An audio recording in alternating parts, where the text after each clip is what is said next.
This conference We will have a now be very recorded. dynamic speaker with us today, and without wasting much time, I hand over to Gautam. Gautam bhai, over to you for introducing today's speaker. Yes, thank you, Mang Bhai. It's pleasure to introduce Gaurav Bhai for as a today's speaker, a very good friend of mine. So Gaurav Save is partner with GMAS and Associates, and he's a very regular faculty with ICI, including certification courses on GST, which is run by ICI, and also a regular contributory author to Bombay Chartered Accountant Referencer BCA's Referencer since 5 years, and also contributing to WIRC Referencer regularly. So we are very thankful to you, sir, for all the contribution relating to all the publications which you do. Gaurav is also currently convener of IDT Law Study Circle of BCAs, and he was the past convener of Sivaji Park CP Study Circle of WIRC. With this brief introduction, I'll hand over to Umang Bhai for further proceedings. Yes, thank you, Gautam bhai, for introducing our speaker for today. Gaurav bhai, it is over to you. Before I hand it over to you, we can what we can do is first you can explain the query to everyone, and if you have your views, you can state your views and then open up for discussion. Over to you, sir. Thank you, Umang, and thank you, WRC, for allowing me to share my views today. Special congratulations to our friend Gautam. He has been elected as the regional council member now. So we have a representative in the regional council for indirect access. So best wishes, Gautam, for your future journey. Coming to today's topic as such is debit notes, credit notes, and discounts. Something if you say that of it is given in law, but a topic which is used day in and day out. So what I have done is I have taken the bare provisions of law, and since this is a study group meeting, so rather than giving anything of my opinions, I would like to take that if we take some case studies and then discuss on that. And interestingly, I had one of the case study of Supreme Court. This was related to Karnataka VAT laws, which is quite similar to the specifically for the discounts. It's quite similar to the provisions of the GST law which we are having. So maybe we can have a discussion on that, what the group feels, how we have to take it, because ultimately these decisions at times are not always very straightforward. So we have to also decide the litigation appetite of the client when we are giving them consulting, as well as if you are doing the audit. Now of course GST audit is not there, but whether it is consulting in GST or whether in your statutory audits, how you are going to treat all these items, it will really matter a lot for all of us. So let us go through the bare provisions of law, and then some 7 8 case studies are there. Plus additionally we will discuss this one case law of the previous regime, but I think the principles which they have highlighted there are quite good, which we can always think and use it in the current law. Of course we will see what are the changes in the previous law, the words which are getting changed, and how it can affect our overall concept of debit notes, credit notes, and discounts.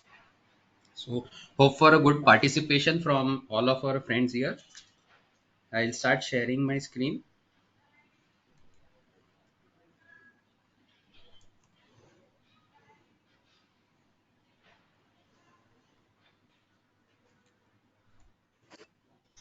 Yes, we can see. Yes. आपका भी हाँ yeah. Yeah.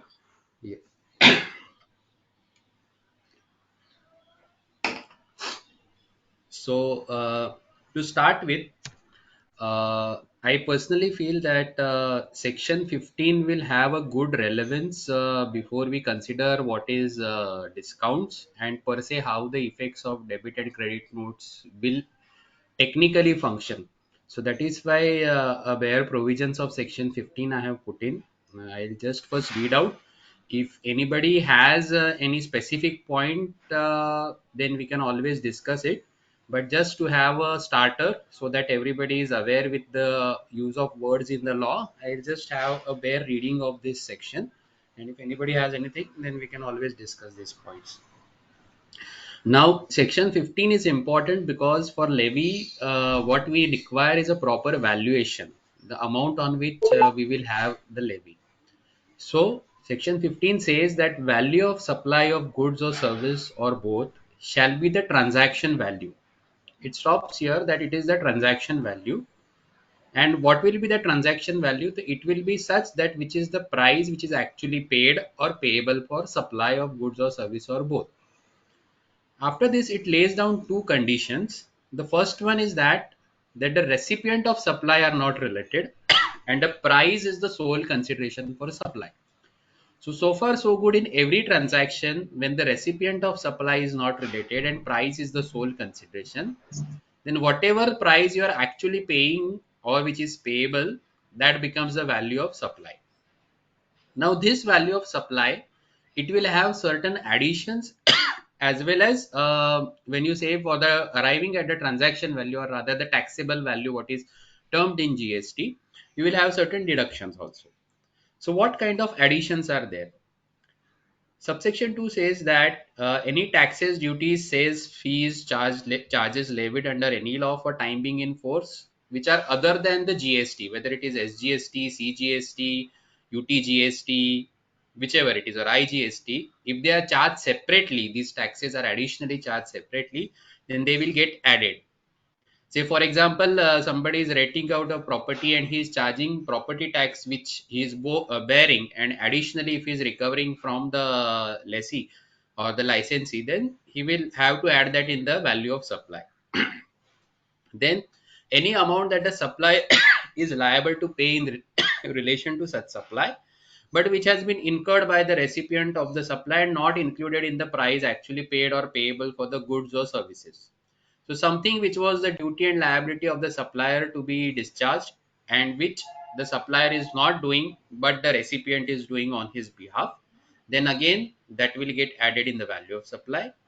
Of course, the incidental expenses including commission, packing, charged by the supplier to the recipient, and any amount charged for anything done by the supplier in respect of goods or services supplied, or at the time of supply or before the delivery of goods of supply. So we generally know when our goods are shipped, the transportation, insurance, whatever add it, we do add them in the value of supply itself.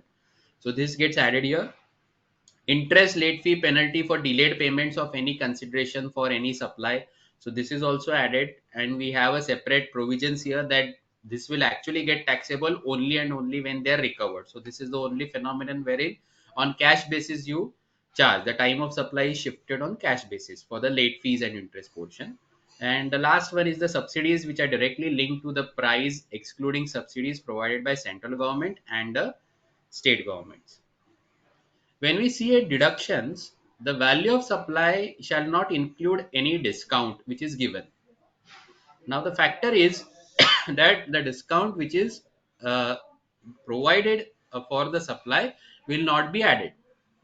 Now if it is before or at the time of supply, if such discount has been duly recorded in the invoice issued in respect of such supply, and after the supply has been effected, then if such discount is established in terms of an agreement entered into at or before the time of such supply and specifically linked to relevant invoices, and the second condition is there that if you are giving it after the supply, first one, as we have seen that the discount has to be established in terms of the agreement entered into, and second that the ITC as is attributable to the discount on basis of document issued by the supplier has been reversed by the recipient of supply.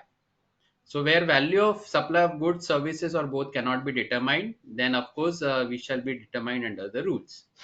So on this bare reading, now let us come to our topic. Let us start with the term discount itself. So what do we feel that is this what we are seeing on the screen are the basic conditions which should be satisfied? What does discount actually mean? What would we say? Or what are the different kinds of discounts? Yes, anybody? Sorry, I'm not able to check the participants list here.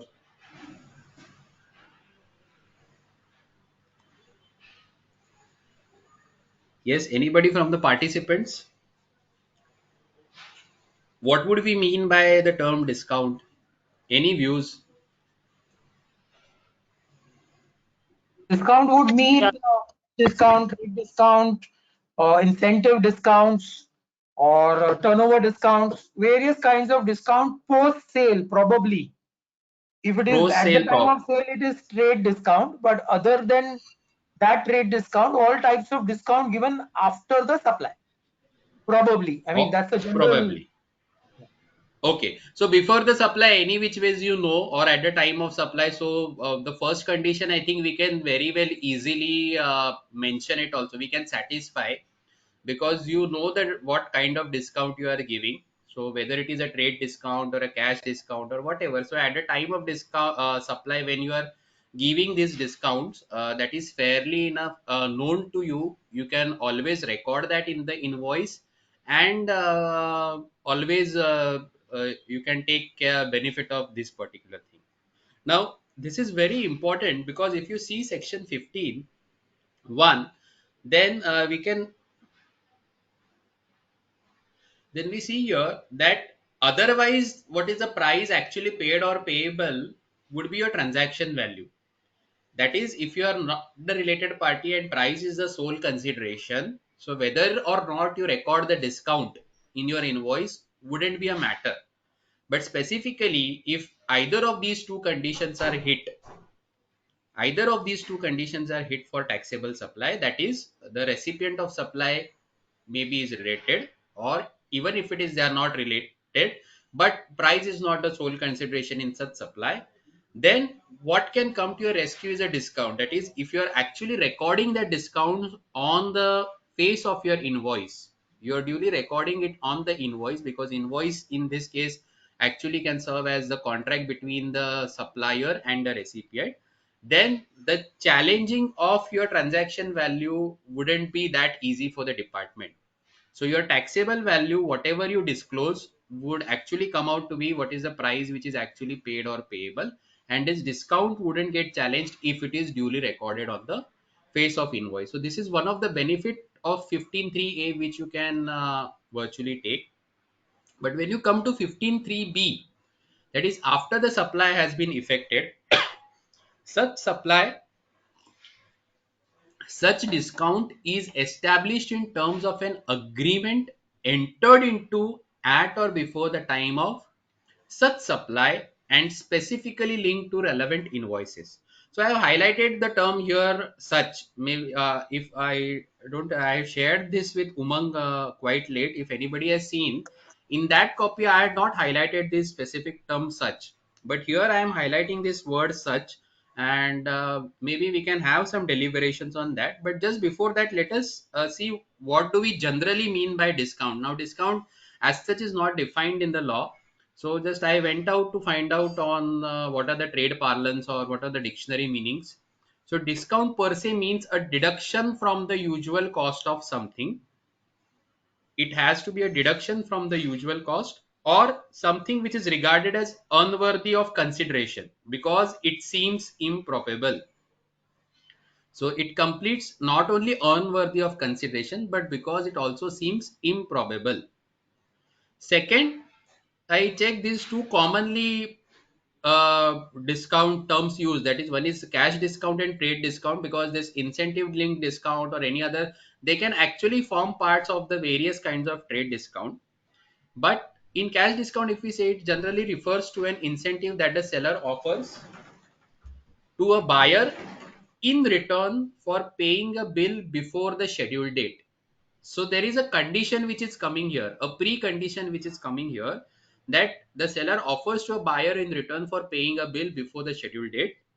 Also, in cash discount, the seller will usually reduce the amount that a buyer owes by either a small percentage or set dollar amount. So this, since this was a dictionary meaning that you said, so set amount, whatever it is in whichever currency you are saying.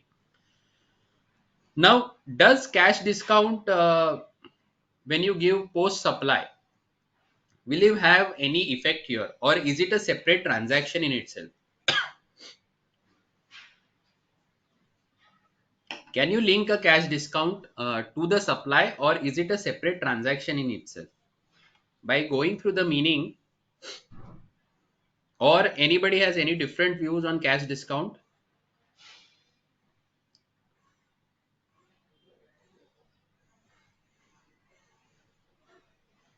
Yes. So normally cash discount is given when you make a early payment to the purchaser. So it's Right. not known at the time of the agreement. So it's always after the agreement of supply has been made, the cash discount is offered. So 15(3)(b), I mean the subsection 2 says that any discount is given after the agreement of supply, it need not be deducted from the value of supply. So I guess there won't be any reduction from the value. Similarly, since the whole tax has But been what if discharged to the government, what? and Huh. the Yes, yes. Please yeah, so you're continue. saying something, sir. No, no. Please continue. Continue. I'll come up. So since the whole tax has been discharged to the government, I don't think so there will be any proportional reversal from the side of the purchaser. Further, so the provision of section 16(2) says that there has to be a failure to pay the value of supply and the tax. So recently an AI had come on Indore or Bhopal, wherein they had just interpreted the word fails to, wherein they said that there has to be an obligation imposed on that purchaser to by the agreement to pay the value of supply and the tax. Since in case of cash discount, there is no failure on part of that purchaser to pay the value of supply and tax. It's just a normal discount that is given after the agreement of supply, and hence there won't be any proportionate reversal required by the recipient. So Vasu is referring to MPAAR Rajesh Kumar Gupta. Okay. Yeah, right. Yes. So I'll come to that also. Now, since you referred to 16.2 also, so more than 16.2, let us see if 16.4 is also affecting us.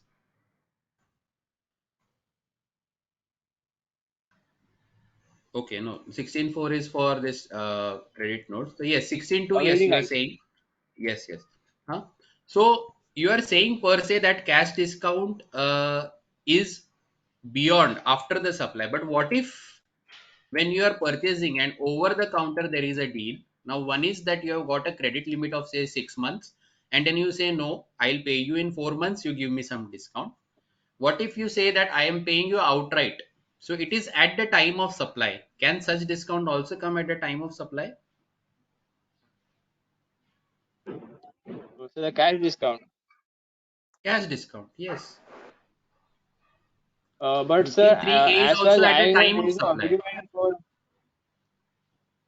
But sir, as far as I know, these cash discounts are normally there is no agreement for these cash discounts. They're normally given on the invoice or they're given by credit notes. Right. So they are, so But agreement means there is what? Your there is invoice something itself become called functions as an agreement. sorry, uh, Gaurav, there is something which you know as trade practice. So a Right. discount can be a traditional trade practice, which is known in the trade, which is also known to the buyer as well as the seller. And Seller. therefore, you Yes. can say that it is a predetermined or agreed at the time of supply, because that is the manner in which the business is done by the entire trade. Although Right. it may not be specifically in writing per se. Right. Right. Right. Right. So yes, I had to come to that point specifically. So since you have taken it up, this is the case law which I was referring to, Southern Motors versus State of Karnataka. Now here, if we see the conditions of Karnataka VAT prior to the implementation of GST, they were quite in similar to our 15(3). That is after supply, or it has to be recorded on the invoice and all. So Supreme Court has actually given some good readings, but before coming to the conclusion, shall we just take those case study, their case law first, and have our opinions of the group here on that? I'll just.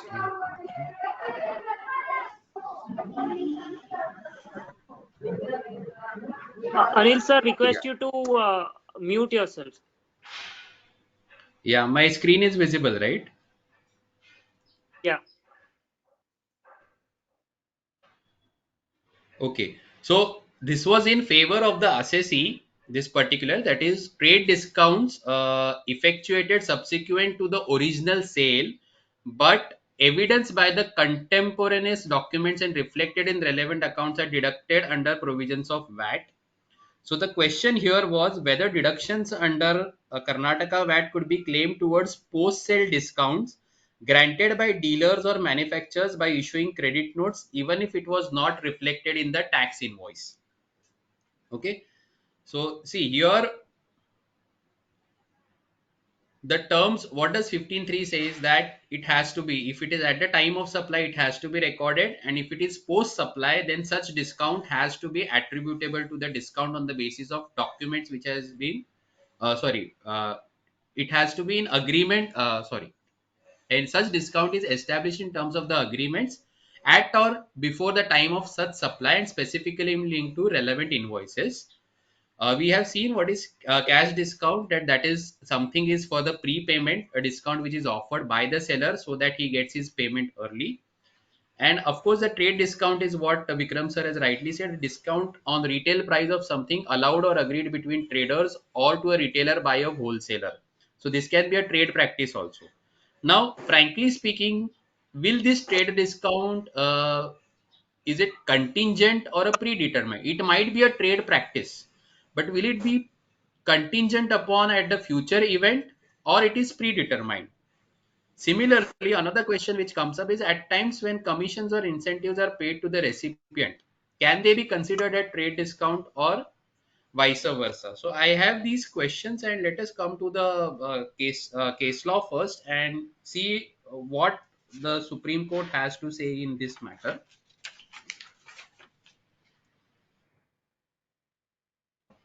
See, if we read this paragraph per se,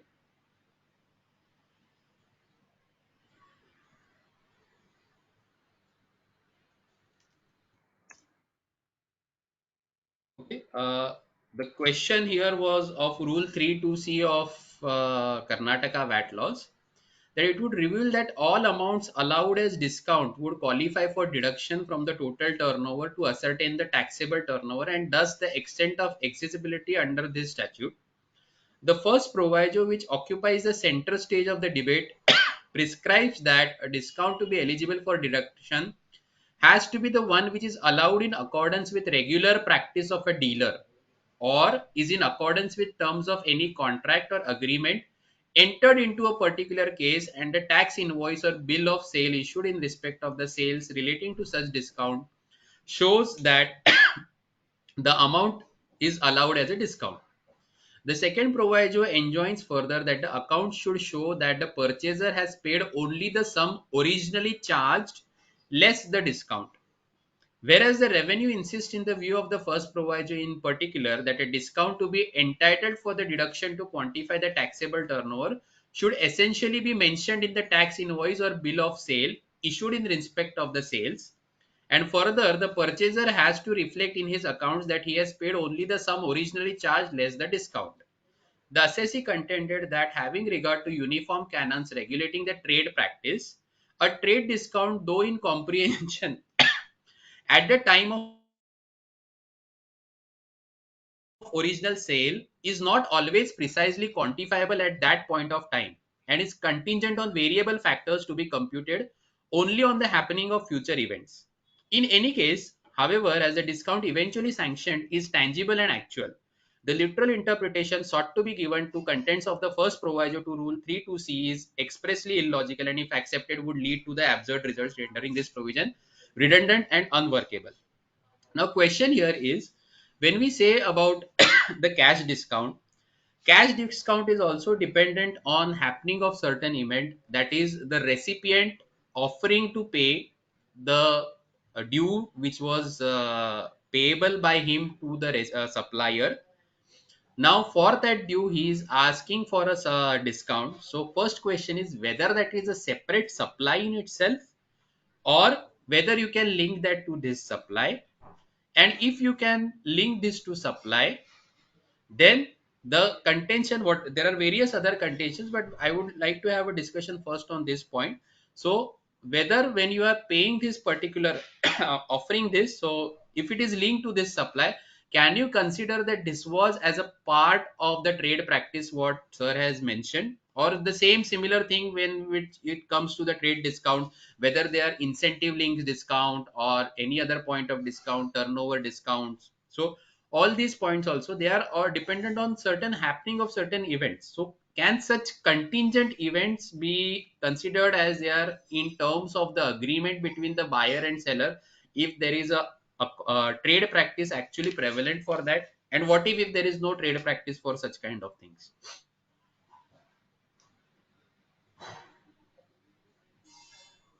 Yes, any views on this?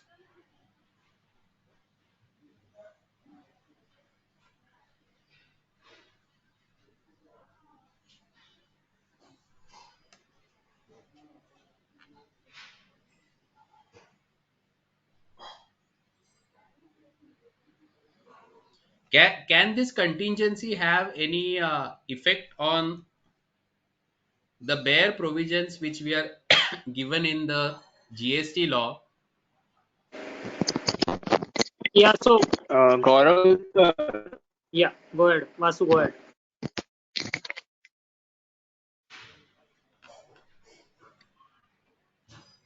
Gaurav, the linking can only be done when you have a agreement with that purchaser, or actually there's the same practice being followed in the whole industry.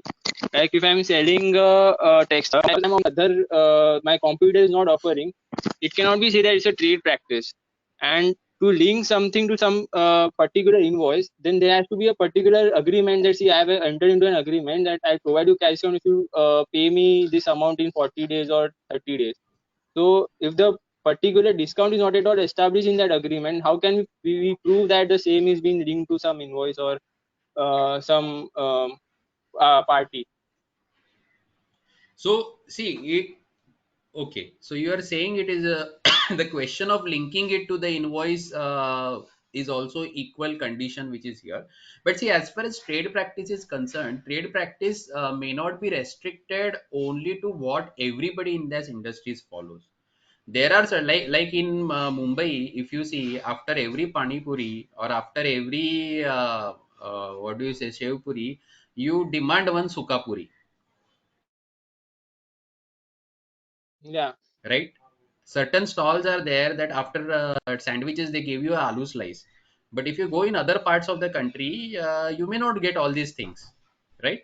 So in Mumbai also, not every, if you go and eat pani puri again in maybe some good restaurant, after those six puris nobody is going to offer you the seventh puri, but you go it on the roadside stall or a open vendor, they are going to offer you. So these practices, so far so good, they are being followed consistently by the supplier also. Can you not call that this is his trade practice? Similarly, But sir, so to prove to the department, it will be difficult, right? See, if I am offering something and if the same in the same industry, someone else is not offering or no one is offering and only I am offering, and how can we prove that it is a trade practice, common trade practice followed prevalent in that particular industry? okay, but if you say in that sense, then never will you have same things, because see, whenever anybody has to do business depends upon the expediency, and everybody's expediency level is different, right? So Right. consistency is what something which you can always show. To prove it, basically it is not that why others are doing I am also doing. The proof is it ultimately will prove the facts on the basis of your business practice.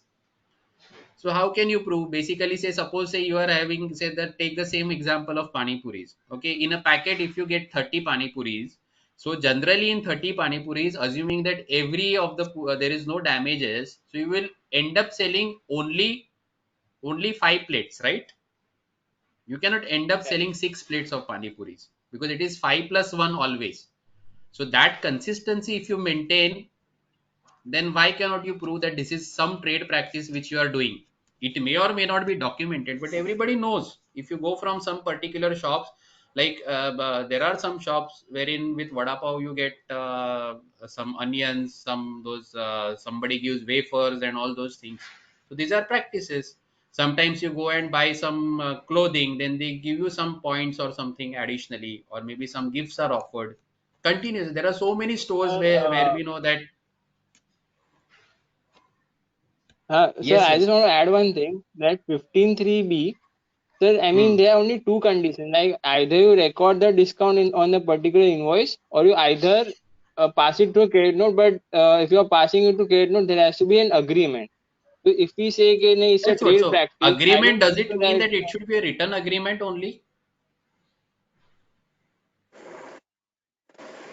if I can come What? in, I believe Yes. oral contract is also a contract, and that can also be Yes. enforced. So, like you were giving example that no, no, I don't want 3 months. I will pay you in 2 months. You give me additional discount, and if the person agrees, then that is a oral contract, and this All can oral be contract. enforced and should be allowed because it is done at the time of supply.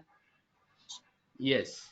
See, question what can come is how that oral contract is being established in terms of agreement, right, right, sir, right? right, Right. So establishment, when Vikram sir said that there are trade practices which can generally establish what you are intending to give in your contract, right? When you are not in a position to establish these oral contracts, at that times what is your written contract would gain weightage when you have to litigate the matter. But when otherwise from your trade practices you can just allow these things, then of course they should hold value, right? So let us go into this judgment again. There are some good points which I would like to highlight also. So in this next para,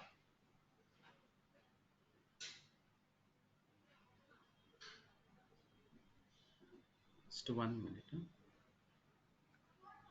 Gaurav, one Yes. request when you are highlighting this particular case law, Ah, you because this is pertaining to VAT era and ah, the wordings of credit notes or the wording of valuation hmm, section 15 or the hmm, wordings of credit notes under section 34 over here are hmm, not very similar to the hmm, wordings or the law under the VAT Act.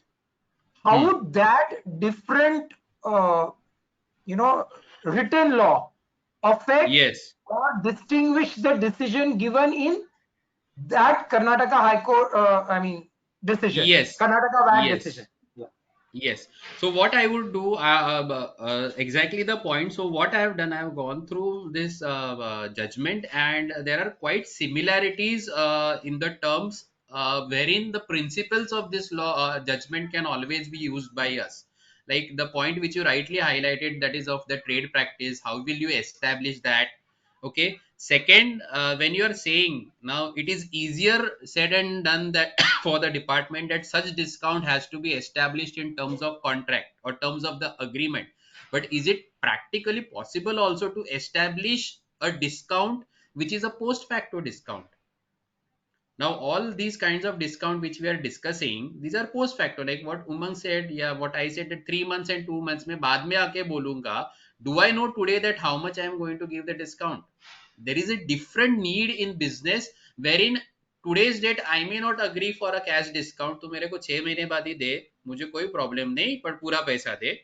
2 months down the line there is a change in a situation, my other sales are getting blocked, so I may say okay, whatever you are giving, I'll take it, I give you the discount. Same may happen to the trade linkages. If my sales are not picking up, I may give some incentive based discounts.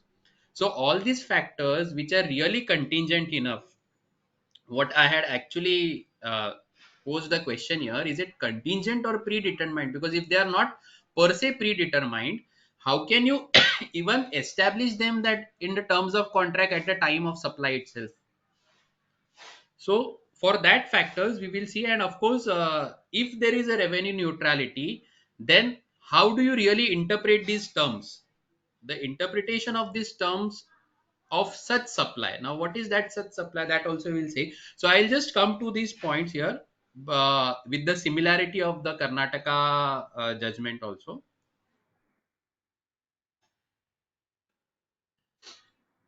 Okay. So see here, this one point I need to highlight, that there is an unseverable correlation between the taxable person and the tax payable need not be overemphasized.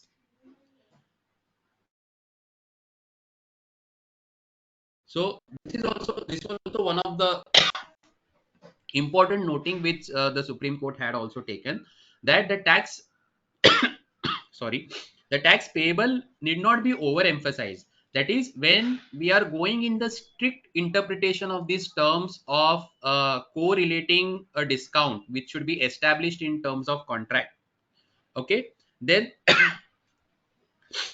uh, in terms of contract, then simply for overemphasizing the tax payable, we cannot always make this correlation for the unseverable. That is, strict reading of the law should not be taken.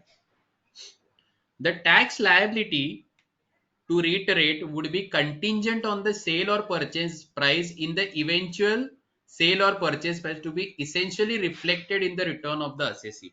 Now, this is a condition which we are actually following. At the time of supply, when you are issuing the invoice, your actual tax liability, which is being mentioned, is given. But post facto, what you are going to do is not something which is known to you. But yes, when the action happens, that is the action of providing you at the discount takes place, and suppose you issue a credit note to that per se, then of course that, so far so good, it is getting reflected in the return. That is also a sufficient condition. So again, rule 3.2 is quite similar to our condition, and that's why if you see that it is an integrant of the fiscal statute that has to be in accord, in our estimate, unite this fundamental mandatory postulation. If you see that this postulation here is a mandate which they are giving, that first, what is the mandate? That it has to be established in terms of the contract in or into, at, or before the time of such supply, and it has to be specifically linked to the relevant invoices. So an integrant of the fiscal statute has to be accord, and our estimate unite that this fundamental mandatory postulation has to be fairly interpreted. Specifically, this para is very important.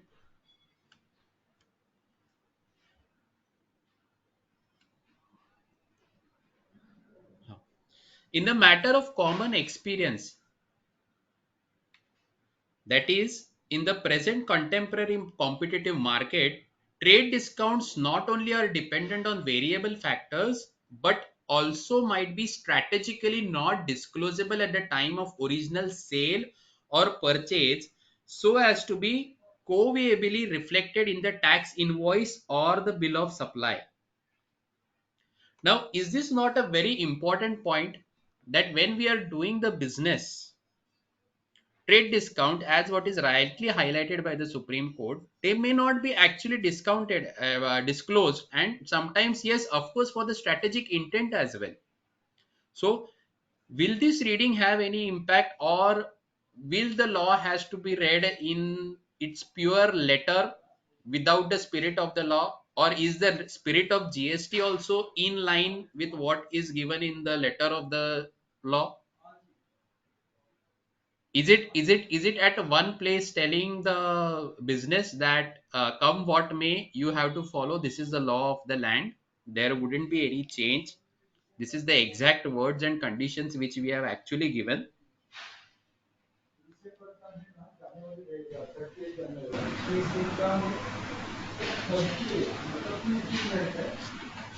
Yes. May not Or be, Gaurav. hmm, But there is a very thin line when you have to say this, because practically, although the intention of the law, the entire the discounting case laws which we have right across the 25 years of VAT, you know, right, may not be a very useful content, because practically till as of now the tribunals have not been formed. So right, as long as till the tribunal level, they will follow only the letter of the law and not the right, intention of the law. It is only after the High Court gives an intention to the letter of law that the tribunals may follow, with the result that practically it will result in around 10 to 15 years of litigation before you can practically say that, okay, you have to read the intent of the law and not the only the letter of the law. So the call, although theoretically or academically or on the basis of legal interpretation, it would be very wise to say कि नहीं नहीं मिलना ही चाहिए and मिलेगा ही. But the point is कि कब मिलेगा और कैसे मिलेगा. And for that very reason, there has to be a lot of preparation of paperwork, even if it is not disclosed at the time of supply. And subsequently, the discount initiation or Hmm. before giving the actual credit note, the Hmm. documentary communication between Hmm. the two, Hmm. emphasizing on standardization of process Hmm. and the trade practice for that matter, Right. will probably only add as an additional documentary evidence. Ultimately, at lower level, you know how difficult it is or very easy to get the Yes. discounts, depending upon Right. how you are able to satisfy the officer. Yes. Yes.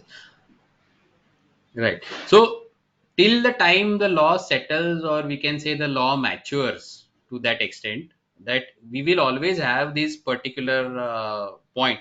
But day in and day out, I think most of us will always feel that later on, this is so. So, one aspect is that whether you give it as a trade discount, or a second aspect where people actually make a way out that they charge it as a commission, but the only issue in commission or incentive reverse chargeability is that the rate, specifically if there is a trader in goods and they are at 5 and 12%, then they generally do not want to bear the additional burden of 18%. But of course it never matters, because so far so good you are going to get the credit for the commission and incentive. Then it becomes a revenue. So this is generally, or this can be one of the contention what GST department can say, that instead of giving discounts, you can always charge it as a commission and all, right? But a second factor which comes in, the moment you say it is a commission, then there is a tedious deduction and the cash flow issues will also turn up. So trade always has been doing it as a trade discount, and they want it as a deduction as a trade discount only. So yes, I know these are some litigative factors, but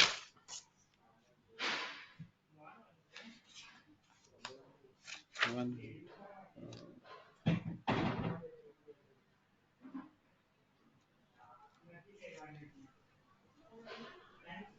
uh, but what I wanted to highlight from this particular case law is that the Supreme Court has very clearly went that so far so good, the conditions in the law, they are leading to absurdity, they are going away from the actuality of the law or how the trade happens. You have to read them in a what do you say, a more comprehensive manner, and you have to ignore the contemporaneous actuality. So how the original transaction would be, that is what something which have to be seen. The moment you say something which is called as trade, of course interestingly they have never used the word trade discount here in section 15, they have used the word discount. So the drafting of this law also, they have kept the matters open, not using any specific words, because they know it very well that there have been judgments on trade discount. So they have kept the matter open, and when they are saying that such discount, if it is given after the supply, then yes, you have to follow certain conditions. Interesting part here is also that when you say that you have to do the planning, now here the discount is established in agreement into or before at the time of such supply. Now what is this such supply? Is it only the first supply? Specifically when we are referring to turnover based discounts, is it only relating to the first supply, or is it relating to the supply which has been done post declaration of these events? Like say for example, there is a manufacturer who is giving who is selling his products, maybe say the dealers are taking 1 lakh goods at a time. Now he wants that they have to take 5 lakh goods. There is a Diwali season, so after that he says, including these sales in this year, if you touch the turnover of 5 lakhs, then I will give you a discount. Now one, till this first 1 lakh units were sold, he has not mentioned that. Post that, he's saying that including this all 5 lakhs, I will give you a discount. So would that such supply means the balance supply which is happening post that 1 lakh, although the calculation is dependent on the whole 5 lakh units, or you will discount, you will allow the discount proportionately only on that 4 lakhs units sold and not the additional 1 lakh units. Is my question clear? Specifically in cases of incentive based or turnover based discounts, these are not always disclosed at the start of the year, or this, it is, these are need based, as what the Supreme Court has also said, right? They are need based whenever they want to. So there might be certain portion of sales which has happened. After that, the supplier or the distributor, that is the manufacturer or distributor, he is offering discounts to the next levels and telling that if you achieve so and so turnover, we shall give you discount. That discount will include the total turnover which you have done so far, not only the additional turnover, because somebody might have sold 50,000 units, somebody might have sold 1 lakh units, somebody might have sold 1 lakh 50,000 units. So they say totally you touch at 5 lakhs and you take away the discount. Now, of course, when you say 5 lakhs, then that will of course include whatever you have done so far. So what do you mean by such supply? Such supply is only the additional later on supply, or the supply which is happening right since beginning, or the supply on which you are actually going to get the discount. So is it that So I think, file? Huh, yeah, go ahead, go ahead. yes. So or is it that fifth lakh unit, the last unit or that last invoice by which you are touching that benchmark? Is it that such supply? So I feel, it's just a way to encourage everyone or all the distributors to sell more and eventually reach the target. But the discount only accrues to the person when he meets that target. Up till that point, Right. that discount is not accrued to him. So as soon Right. as he reaches that 5 crore, that discount should be eligible. And he knew of meeting, if he does this 5 lakh, then only he will get.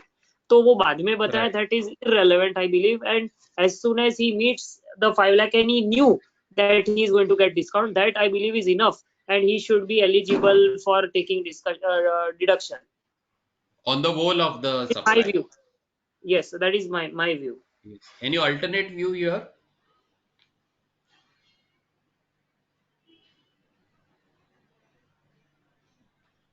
Yes, because I would also concur with this view, because as when you say such supply, it need not be a proportionate distinction between what you are having now and later on.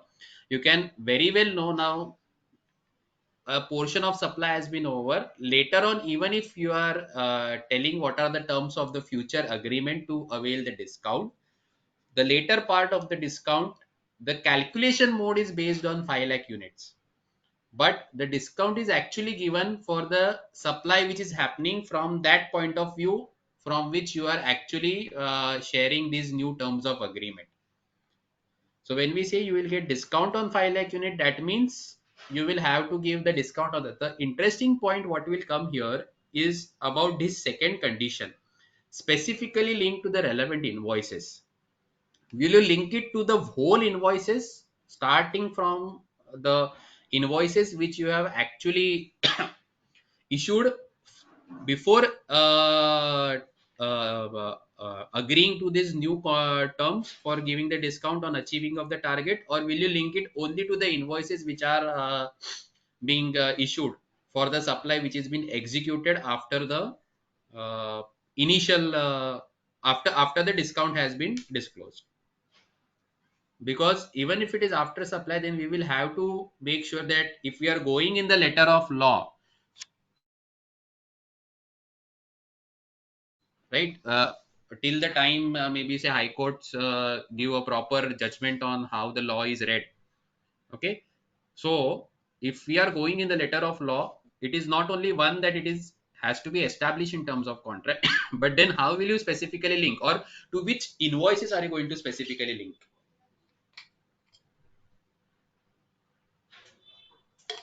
Yes, Specific Uma? invoice linking is something, of course, site is another thing, but practically you can link with each of the supply which has already happened so far.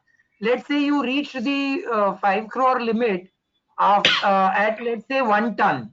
Okay. Hmm. Now in that 1 ton, maybe once first time you bought 100 kgs, then you bought 500 kgs, then again 300 and then 200.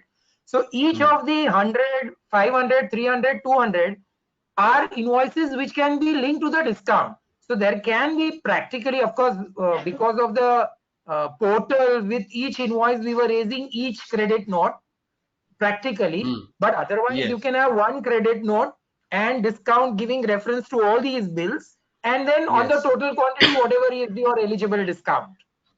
Right. No, so that is one. No, my question was different here.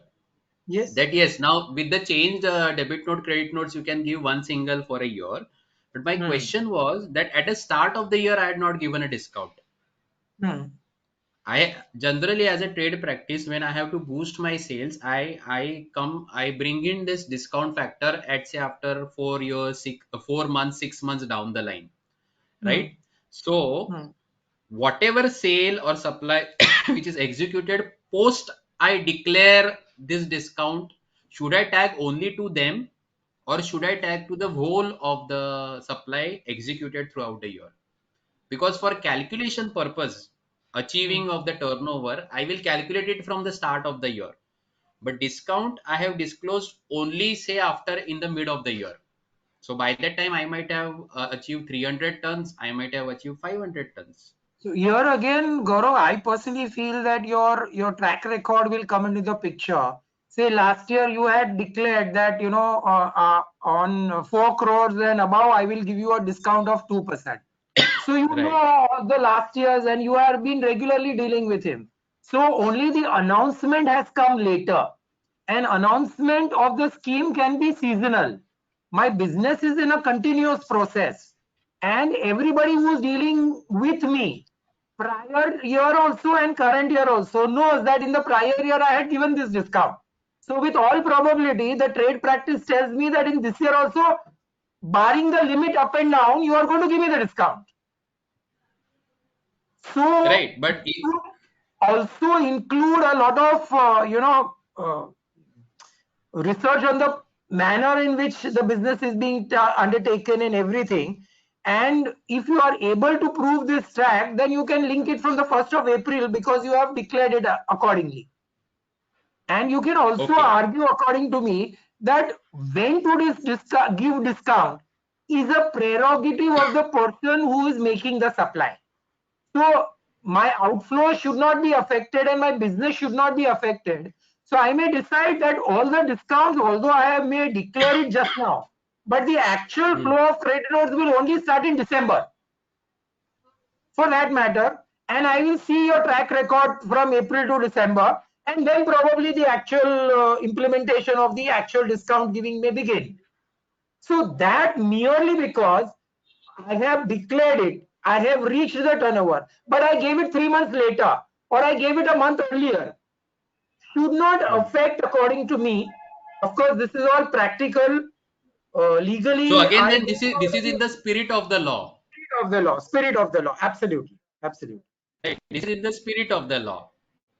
Because if we, my question was, if you are following the letter of the law, then maybe our compliance and our documentation also has to be in sync with the letter of the law. Correct, but that's why that is where that that the trade practice of every year giving discounts and announcing it. So we know that अब तक हमेशा से उन्होंने 1 करोड़ के ऊपर वाले को discount दिया ही दिया है. So when he orally buys also, तो he'll tell you, अच्छा आपने 50 लाख का लिया, पहले 1 करोड़ का लो तो सही, डिस्काउंट फिर बाद में देख लेंगे. That बाद is में देख. that is the sort of a trade practice which we call, which happens practicality. Okay. And when you say trade practice, So does that trade practice means it has to be consistent by previous years or something when we are starting it for the first time Every trade practice will start first time ever. No, I mean, ever? Yes. so there, and in an organization, there may be a trade practice, but one particular organization may not be giving it because they are not, capable enough to give that. When their sales reach a particular target, they want to increase it, they will start from that year. For him, for a normal trade, it may be a practice, but for this particular organization, it may be from the third year or fourth year. So that Oh, is very general in the sense. I mean, right, right. Okay. Any other views here?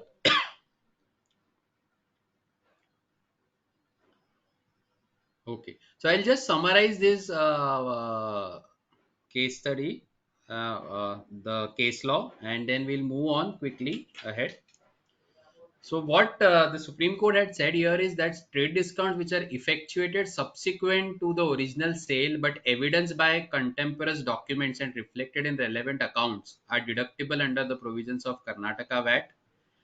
Intention of legislature, again it is intention, that is the letter versus the spirit of law, could not have been to deny the benefit of deduction of a trade discount by obdurately insisting on the reflections of such trade discount in text of invoice or the bill of sale at the point of sale as the only device to guard against the possible avoidance of tax under the cloak thereof.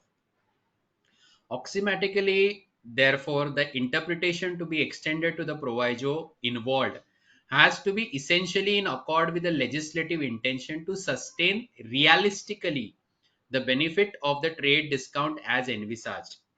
Any exposition to probabilize exaction of the levy in excess of the due being impermissible cannot be thus a conceivable entailment of any law on imperative imposed. To insist on quantification of trade discount for the deduction at the time of sale itself by incorporating it in the tax invoice or bill of sale would be to demand the impossible for all practical purposes and thus would be illogical, irrational and absurd. To reiterate, trade discounts, though an admitted phenomenon in commerce, the computation thereof may depend on various factors. To deny benefit of deduction only on the ground of non-disclosure would be to ignore contemporaneous actuality and be unrealistic, unfair, unjust, and depravatory. So, again, if anybody or when you are deciding these factors and practically it is impossible to document all of these conditions as which are being laid down in 15.3b, then in that particular scenario, if the client is having a litigation appetite, then slowly and steadily you will have to document at least your trade practices, and then you can go for the aggressive stand for going into the spirit of the law. But otherwise, if we are sticking ourselves to the intention which is been given as far as the letter of law is concerned, then you will have to make sure that verbatim you will have to follow whatever is mentioned there, and then you will have to make sure that the documents are linked to such invoices which are you can say wherein you can establish that whatever discount is been offered, that such discount is offered prior to whichever supply you are doing post the disclosure of such discounts or offering of such discounts. We'll move ahead. Let's come to credit notes and debit notes. So this portion which in yellow here and which is cancelled, that was the position prior to 1st February 2019. Later on, by the amendments, it has been replaced with instead of the tax invoice, one or more tax invoices have been issued for the supply, and you have the taxable value or tax charge in that tax is found to exceed the taxable value or tax payable in respect of such supply, or where goods supplied are returned by recipient, or goods services both are found to be deficient then the registered person who has supplied such goods or services may issue the recipient one or more credit notes in the financial year containing such particulars as may be prescribed. So earlier, where the condition was for linking every tax invoice a separate credit note, that has been done away with, and you can issue only one single credit note, provided again these are condition based. One, that the taxable value or the tax charge it has found to be in excess. So if you go by the letter of law, this you will find this in excess only when there is some mistake while doing this issuing the original invoice. And second, when the goods are returned or goods or services whatever you have sent, they may or may not be returned, but they are found to be deficient. So to the portion which is deficient, till that extent the credit note can be issued and the taxable value and the tax thereon can be reduced accordingly. A person who issues a credit note shall declare the details of such credit note in the return for the month during which such credit note has been issued, but not later than September following the end of financial year in which such supply was made, or date of furnishing of annual return, whichever is earlier. And further, there is no reduction in output liability of supplier will be permitted if incidence of tax and interest on such has been passed on to another person.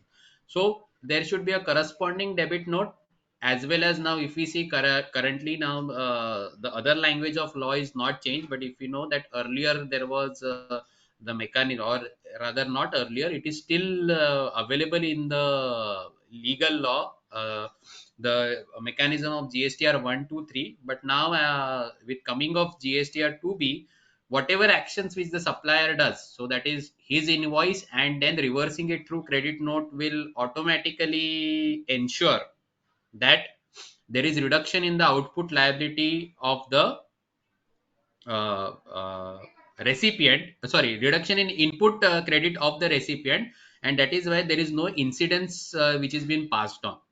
So with enforcement of 2B, this condition automatically gets satisfied. Otherwise, there were challenges also in ensuring that the reversal of by the recipient is was a challenge. When we come to debit notes, there is an interesting difference between the next subsection for the debit note. So again, here also where one or more tax invoice has been issued for supply of good service, both or tax charge is found to be less than taxable value, the registered person who has supplied such goods or service or both shall issue the recipient a debit note or one or more debit notes for suppliers made in the financial year containing such particulars. Any registered who issues a debit note in relation to the supply of goods or service or both shall declare the details of such debit note in the return for the month during which such debit note has been issued, and the tax liability has been adjusted in such manner.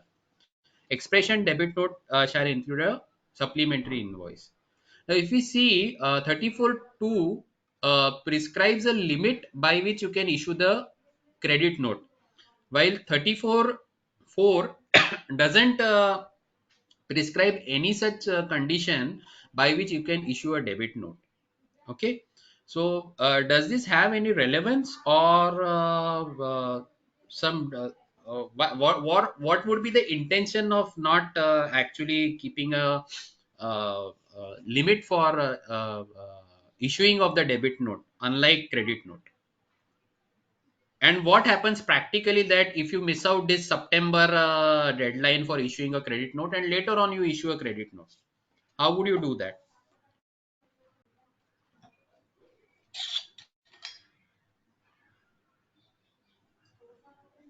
So Yes, I any guess views? for the debit notes, Hmm. Please carry on. uh, Sorry, I'm one of coughing a the bit. in So, case of debit notes, hmm, section 34, I mean, the intention would be that normally debit notes are issued when your taxable value is more. Suppose your supply, your taxable value was 500 USD, and due to some reason now it's increased to 600, so you pay GST on that differential 100. So you'll hmm, issue a debit note for that differential 100. So basically, debit notes are issued when you want to collect tax from someone. So I guess that is the reason that government did not put a time limit for the debit note, so that they can get more revenue. By Okay. credit note, the liability is getting reduced. So it's like the since the liability is getting reduced, the government doesn't get that much amount of GST. So I feel the intention to not put the September limit might be this one, to collect more revenue and Okay. So prevent the collection of reduction of tax. revenue. Okay, so collection of revenue is of course one of the principle, but if we know that the principle has to be just also.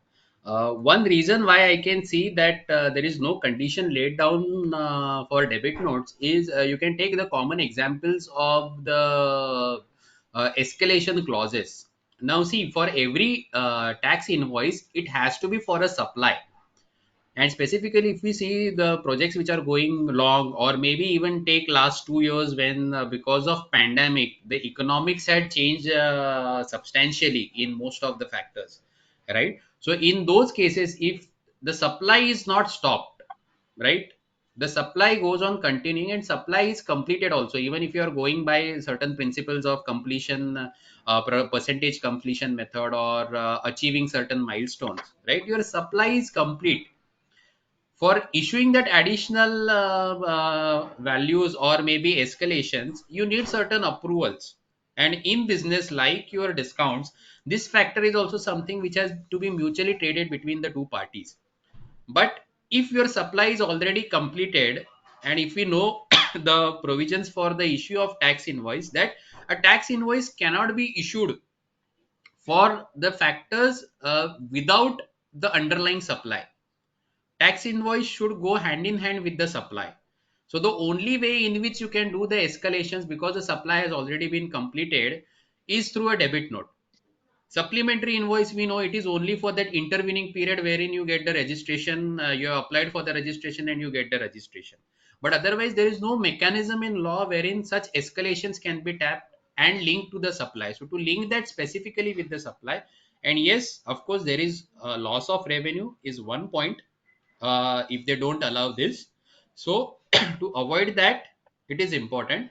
But more so, this has further ramifications in your input tax credit also, because if you see in 16.4, 16.4 is that registered person shall not be entitled to take input tax in respect of any invoice or debit note for supply of goods or both after the due date of furnishing return under 39 for September. And here also they have consciously made a change that invoice relating to such debit note, they have removed these words and kept it only a debit note. That means a debit note for any invoice, although you have to link it to a previous invoice, it can be issued after 2 years also.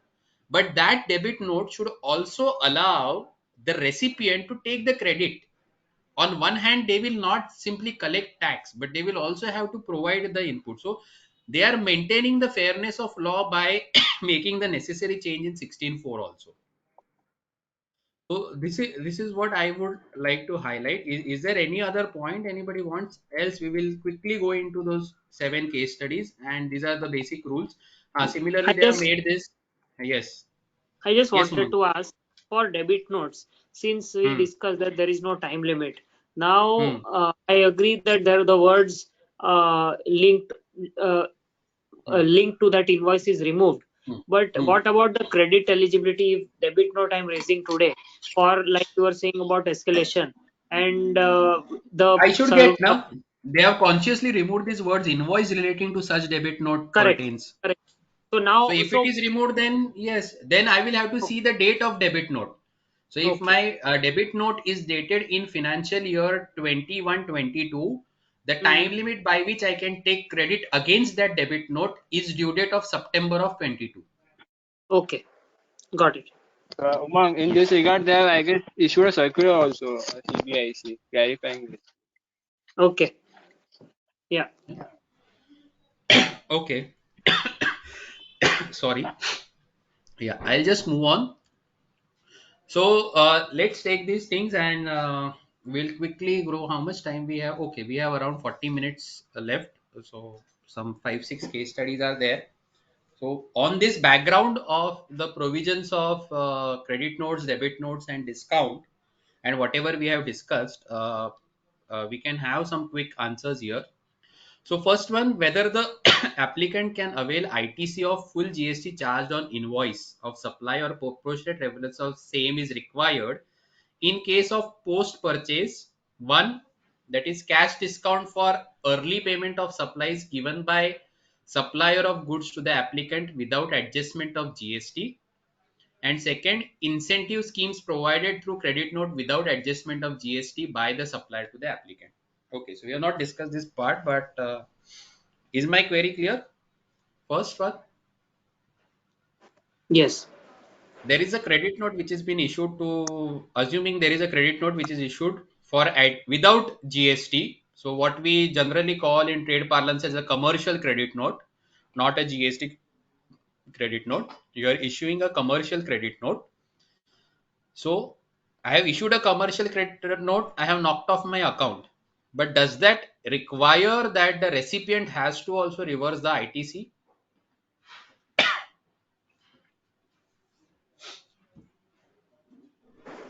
I would request others also to take up those. I would request everyone to contribute. Practically, yes. This is a query, yes or no, at least.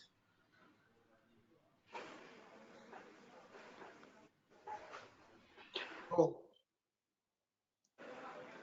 Yes, no. Yes, go ahead. Yeah, I think someone unmuted.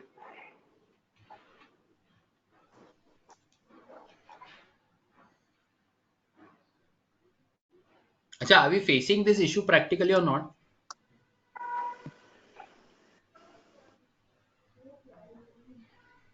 I have Or not personally faced this issue till now, I believe, but I don't know. So it is generally in those industries where it is generally like a common trade practice. So that is never questioned, I believe.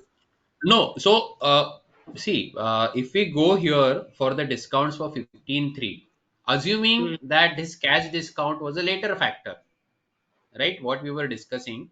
After say 2 months, I came. My credit period was 6 months. I come to the supplier and tell him, boss, take. I'm making you payment today itself. Are you offering me a discount? He says, okay. Now he went and he read his law. He says, I have to go by the letter of law. This is post sale discount. Correct. So there won't be a reversal of credit. I'll issue a commercial credit note so far as this cash discount is concerned. Perfect. So you don't need to, Okay. as a purchaser, you don't need to reverse your input tax credit because the government has received 100% of the amount to the treasury. So the question of you reversing the credit should not arise. Okay.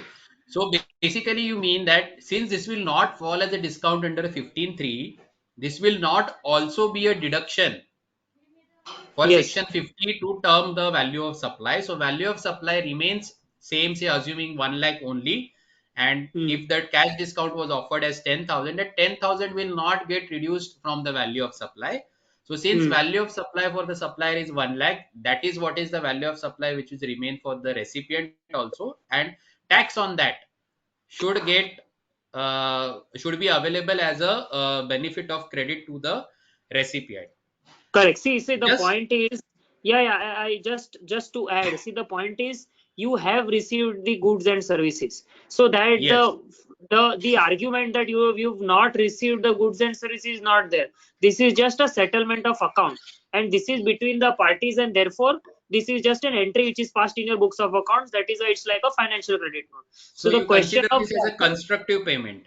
yeah. So correct, one, no, but then here, how do you come around that provision which says that you have not made payment for the purchases? You yourself are saying that the purchase price is 1 lakh and it is not 90,000.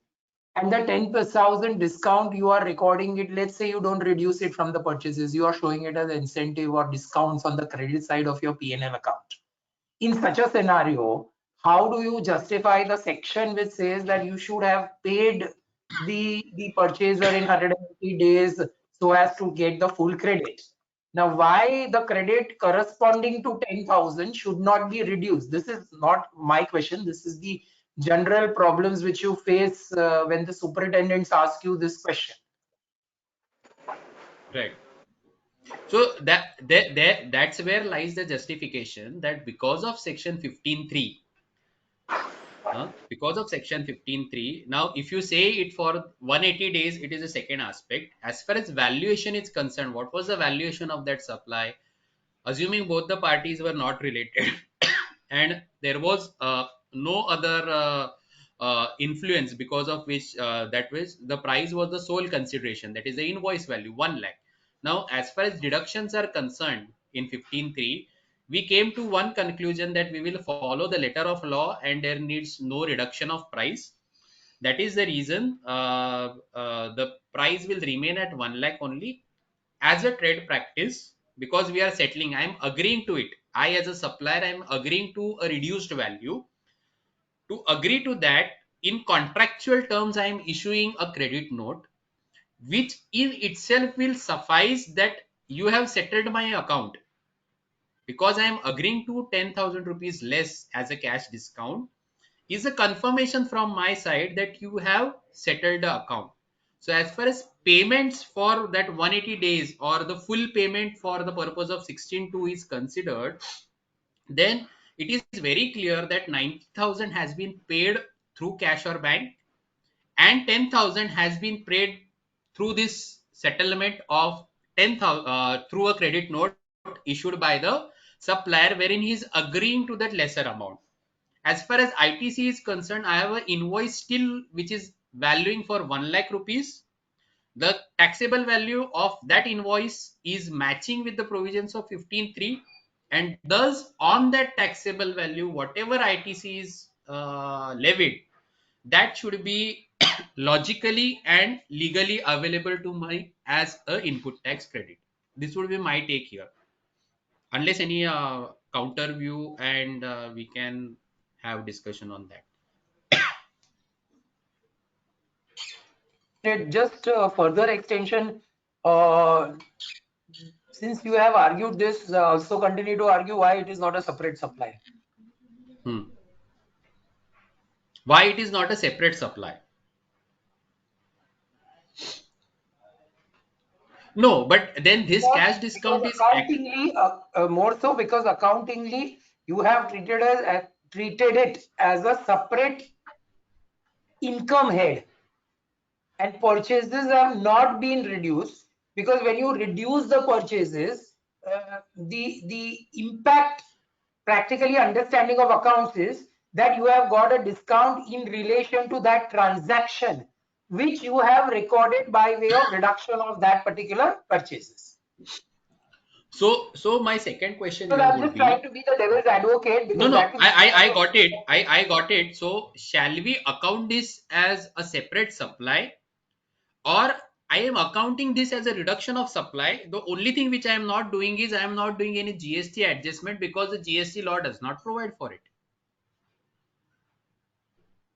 No, Gaurav, you are not treating it as a separate supply. I'm saying that you have not reduced the purchases. You have shown purchases on the debit side and you have Right, shown discounts on the credit side.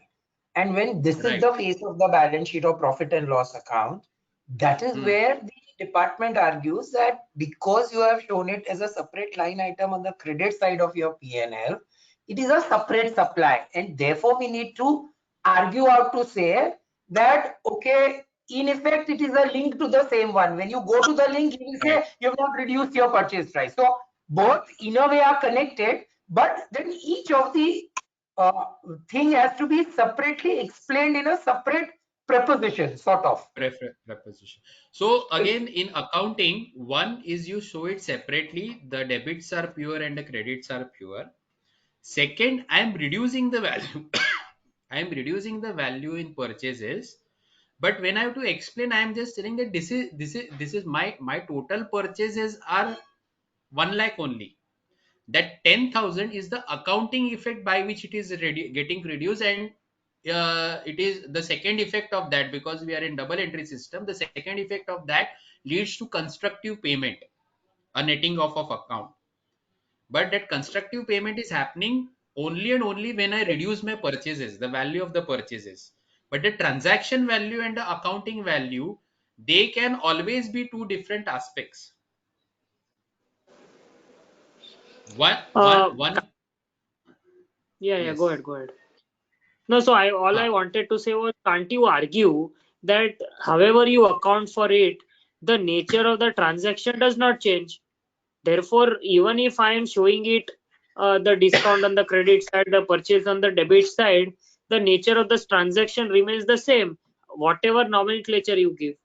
And therefore, I think you should be allowed the entire input tax credit.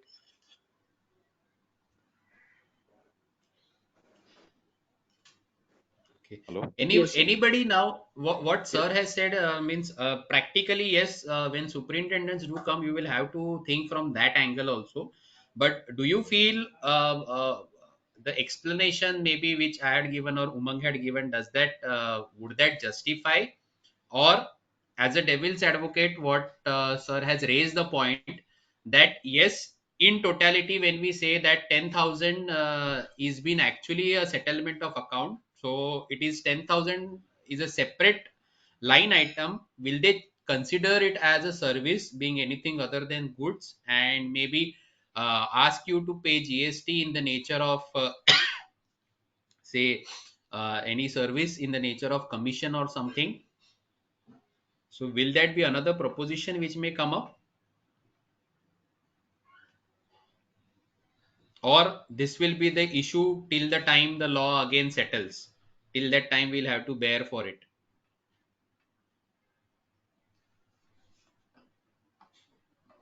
And there's another problem also. Hello, can somebody hear me? Yes, yes, yes, yes. There's Please another go ahead, sir. problem. And yes, just very quickly. Actually, I wasn't able to speak earlier because there's something wrong with my mic. So I'm coming in a little late actually at the end of the discussion.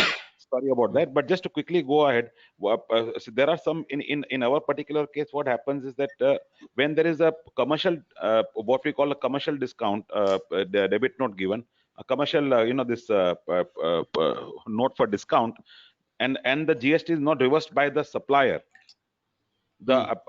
the purchaser who is an entity not allowed, whose goods are zero rated supply, for them it becomes the cost. So unless, so there is a big problem. We had So you're practice. saying in case of the exemptions, Yes, exemption. exempted So supply, zero rated can always claim the refund. You are yeah, saying the nil rated. yeah, nil rated. So then it becomes a big problem to convince them to give us a GST debit note with GST reversal. We had to convince them a lot, saying that if we had a big problem with BPCL, Bharat Petroleum, and they were not giving us, they insisted on giving us commercial credit note. We are an electricity company. When we buy goods coal from them for our output, which is zero Yeah. rated, yeah, we had a big difficulty in convincing them. So for us, we have to follow the letter of the law and tell them, look, you need to reverse the 15.3 second part also. You need to even reverse the Yes, GST in your. but 15.3 is only and only when you are, what do you say? It is established in terms of contract, that Is a reversal. that So, so that was okay yes, in our case, that like, was because we had, okay in your case. yeah, Yes, because yes. we had Then an of course it is a cogent condition. It's not only issuing a credit note, but also the reversal proviso of which is given that yes, it has to be okay. corresponding reversal. Yes. Sorry, back to your this Okay. one, sir. Yes, Whether I'll this come to the next okay. question. Whether GST is leviable on cash discount offered by supplier to the applicant through credit note without adjustment of GST, what we were actually discussing, for making early payments for the date stipulated for payment of such supply as output supply. If yes, then what would be the HSN applicable and rate of GST, and whether GST is leviable on incentive schemes provided through credit without adjustment of GST by the supplier as the output supply. Then again, the question is what with the applicable HSN and the GST rate. So what sir has raised as a devil's advocate, the next query is in itself here. So what if you account it, or you would disclose it at the gross to gross level? So if there is because the what do you say, the time limit for the reversal, or because the non satisfaction of conditions in the letter of law, you are issuing only a commercial credit note, then uh, will the recipient for whom there will be a corresponding debit note, will he have to charge GST on that? And if yes, then what would be the HSN or no?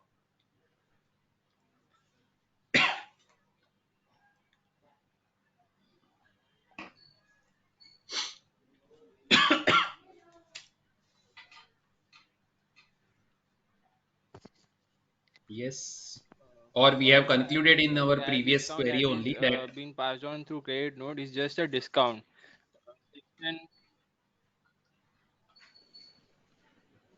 Section 9, I mean, it envisages that there will be a levy tax on supply of goods or services. So firstly, there has to be a service for which you are getting a consideration. So the discount, this cash discount is, I guess, in my view, is not a service, and this has been why upheld by not it many is a various service? Why not it is a service?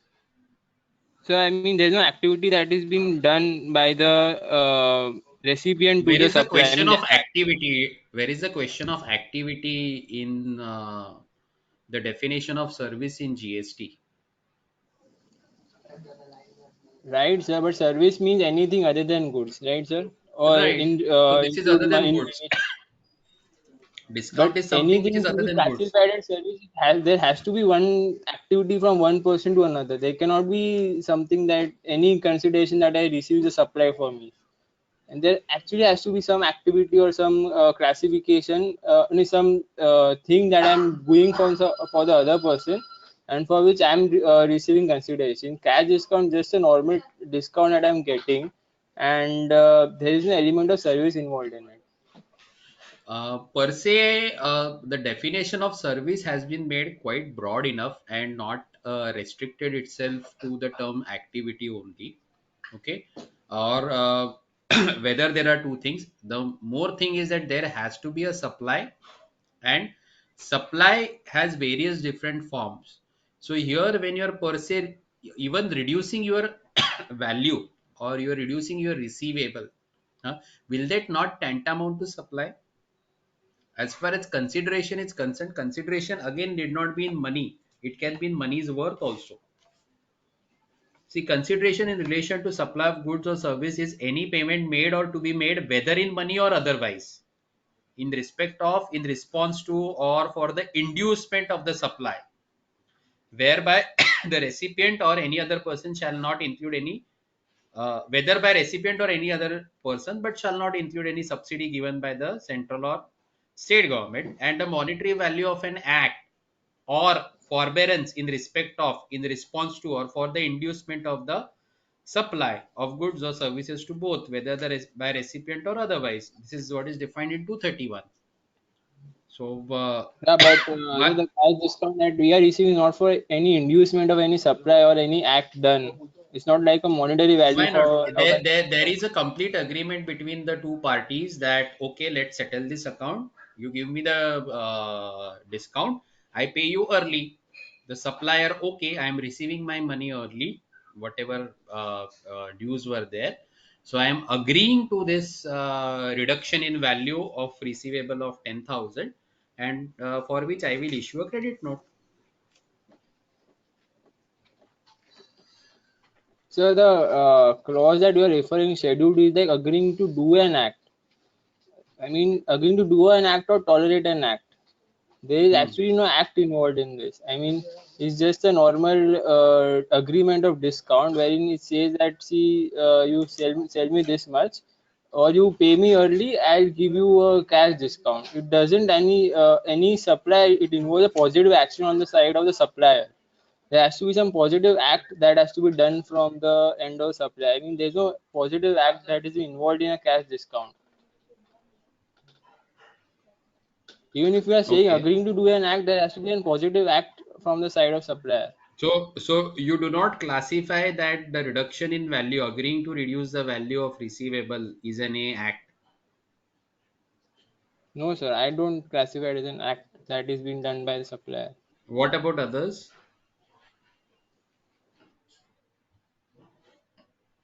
What about others? Or to keep Yeah, the how can life you simple. yeah, yeah, go ahead, go ahead. Okay, okay. No, just use say your words. Yes. No, I was just saying, how can you consider it as? I agree with Vasu. How can you consider it as an act? You are not. It's not an act, na. So how? It's not a so keep to keep your life simple. It's still something which is linked to your supply as a discount. Only thing accounting wise they have been doing later. So this question will itself will not arise for paying of GST on that. So similarly, when you say in the previous question when we discussed that when your transaction value remains or taxable value remains at 1 lakh and you classify it on the credit side on as discount received, cash discount received, it still won't be a separate act, not classifiable as a service, right? Is that the conclusion we are coming to? Yes. Yes. Yes. Sir. Yes, sir. Okay, any other views, contrary views here? Okay, so we'll move on with this conclusion for the first two case studies. Next one, Edge Exports Limited is a registered person having principal place of business in Maharashtra, is engaged in exports of branded edible oil to its customers located in Dubai. Edge Exports exports the goods under LUT as well on the payment of IGST. In respect of exports on payment of IGST, Edge receives refund from the customs department. In respect of exports under LUT, Edge applies for refund of accumulated ITC. Commercial invoice for exports is prepared in US dollars and GST invoice is prepared in INR by taking customs notified rate of exchange for USD. Despite taking customs notified exchange rate at the time of preparing the invoice, when the actual money is realized in the bank, there is always some foreign exchange loss or gain accruing to the Edge Exports Limited. If Edge Exports Limited earns foreign exchange gain on exports, whether IGST needs to be paid on the same in views of provisions of Section 16 of IGST, whether separate invoice or a debit note needs to be prepared for the said foreign exchange gain. So, query is quite practical again because of debit note. Per se, whether a debit note as specified in GST law is required to be prepared for the foreign exchange gain which is happening because of the change in exchange rates, or that really need not be accounted in the GST books. It may be in your regular accounting books as the difference as we account as per AS 11.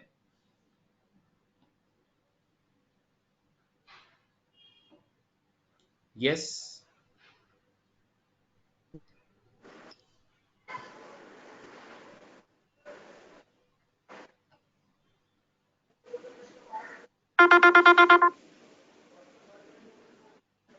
Yes. Anyone? Is the query clear?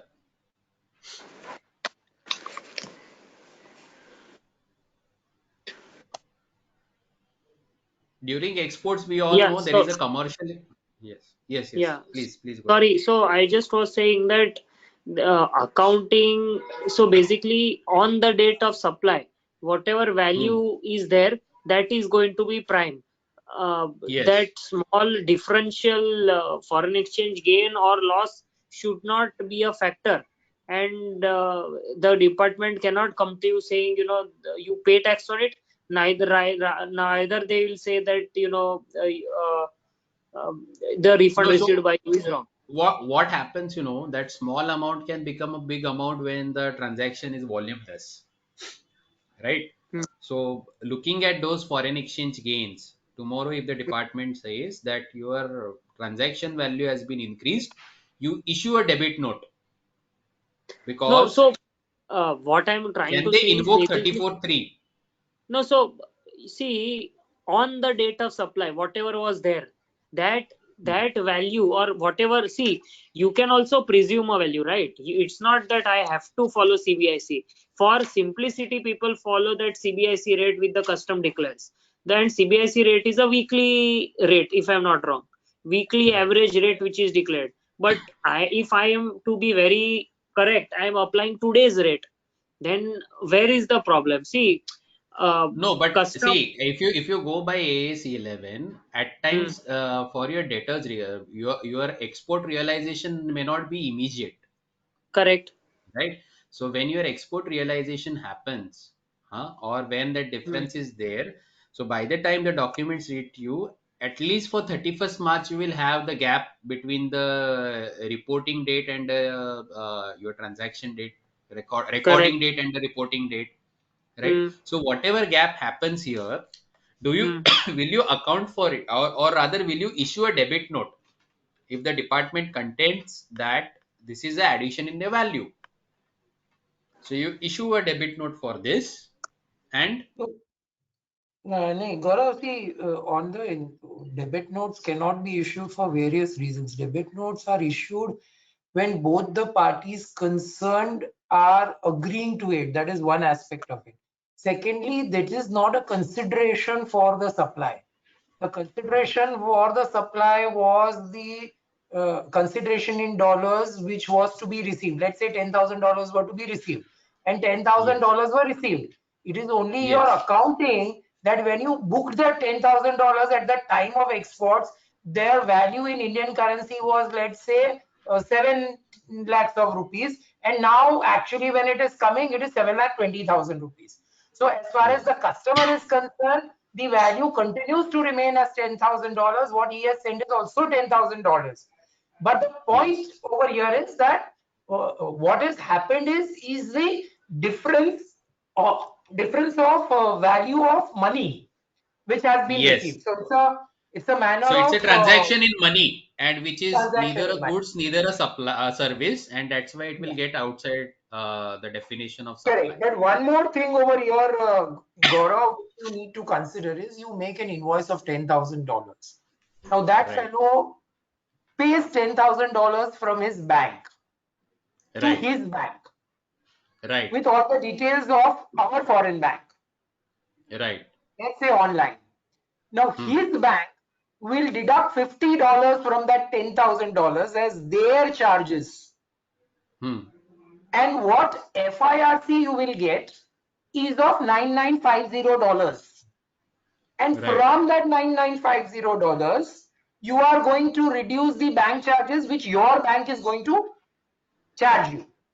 So right. whether while booking the $10,000, can you say there are two issues to it? One, the Hmm, $50 which that other bank has deducted as hmm, his charges, which I hmm, am not a party to it, but I'm hmm, still accepting $50 less.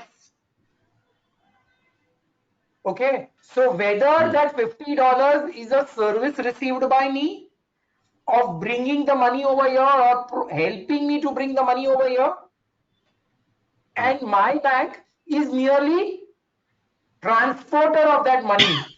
I mean, technically, so to say, and for which also it is charging.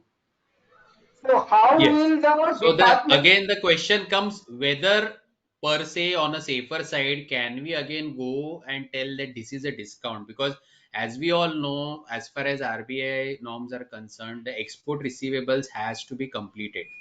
We cannot keep them hanging, right? There has No, to be export realization. receivable are completed in the sense that if you take a Swift copy, it will show that $50 have been deducted by that person. So as far as the Right, RBI is concerned, they are accepting this proposition. But we are concerned with GST, whether the right. entire So money I of am accepting that $50 which has been deducted by that bank. huh? So the my act is of acceptance of those $50. So somewhere or other, I am ready to bear that $50, right? So No, I question is, agree. So you're saying will the that other money. bank come into the picture wherein it is providing me a service for which I am being charged $50? No, now here there are two issues to it. Whether you will call it as a whether Indian is a recipient of this service, Right, because certainly I am accepting the act. I am paying the consideration for that act. Only thing is there is no direct contract, but there is still an indirect contract because that yes, bank is very sure that when I send this money to your bank account, I'm going to deduct this $50. and you are Right. accepting by act, by action, by everything. So Right. two issues. One, whether the consideration received for the export is lesser by $50. Let's say you're saying no, it is not less. You have received the full $10,000. Then the issue Right. comes that you have paid $50 to a foreign bank. You are the recipient of the service from that foreign bank, whether it is a separate supply or it is not a separate supply. Okay. So, how much time do I you? mean, It's it's uh, optional uh, because it is not directly no, linked to no. your debits and So credit notes together. I It can was give just one of because the my. issue came up of exchange that I raised this issue. Right, right. No, and You in were fact, this very is well in capable. relation to our current topic also, like how you will consider is whether it is a reverse credit note. Do you have to issue for that $50? Like, yes, the other bank is deducting that $50, but can I issue a credit note to that extent to my debtor that okay, I'm reducing that amount? No, the debtor has paid the full $10,000, Gaurav. So debtor, No, as no, far no, as the no, debtor is no, no. concerned, I'm telling in this aspect hmm, that when I issue that credit note, I reduce that value, and that will suffice that it is a legal obligation. Generally, he has to pay those $50, right? Because it is his banker, right? But and practically every time the buyer bears it. Practical is that yes, the buyer bears it. buyer bears it, right? So on his behalf, if I am paying, am I recovering those things, or I am accepting? So the moment I am accepting, because I have to settle my accounts also in my books. So my bank account, I am going to classify it as the bank charges. But if I start classifying the other bank's charges as a bank charges only, then of course the department will go that I am taking service of that other bank, for which it's a import for me. Otherwise, I will have to reduce the value of my seller through a credit note wherein I am accepting this value. He's saying, boss, look, I am paying you 10,000, but you will have to bear the charges. So same thing what we come back to our discounts and credit notes, that it is a trade practice. Now, how important that buyer is for me, right? If he's an influential party, I'll say, okay, I'll bear those $50, but you pay my balance amount. So credit note and discounts will again come into picture for that leg. As far as foreign exchange is concerned, the query was that it is a transaction in money, it will go out. But the query which you have raised in connection to this, then we will have to complete that with a commercial credit note and settle that account in our books of accounts. Is there any other view practically? Because this is how I would like to. I would also like to hear any other view if at all it is there.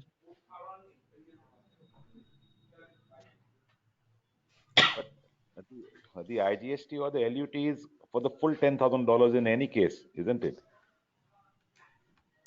Yeah, no, but IGST was for the full value. But here, what the new proposition is coming, that $50 which the other bank Service. is taking, Yeah. because It's a, we are the bearing. reduction, yes, we are bearing, right? So you will have to Correct. account it properly somewhere. Uh,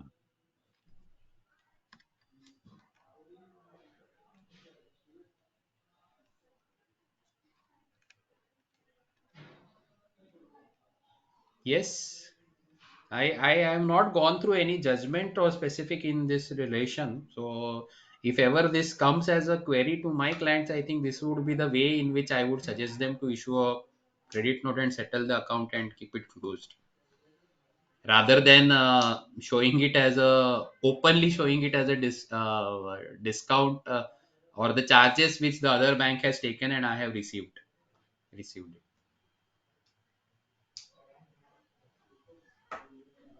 Yes, any other view?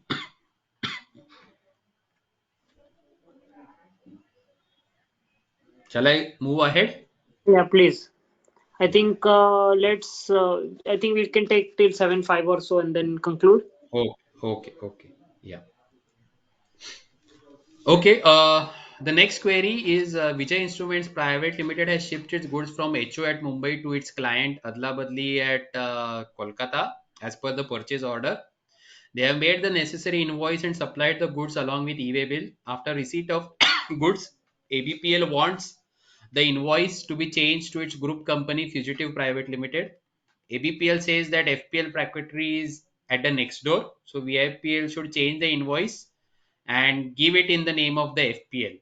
If same is not possible, they have asked VIPL to issue a credit note and thereafter issue a fresh invoice in the name of FPL. Is this contention correct? Again, a practical query.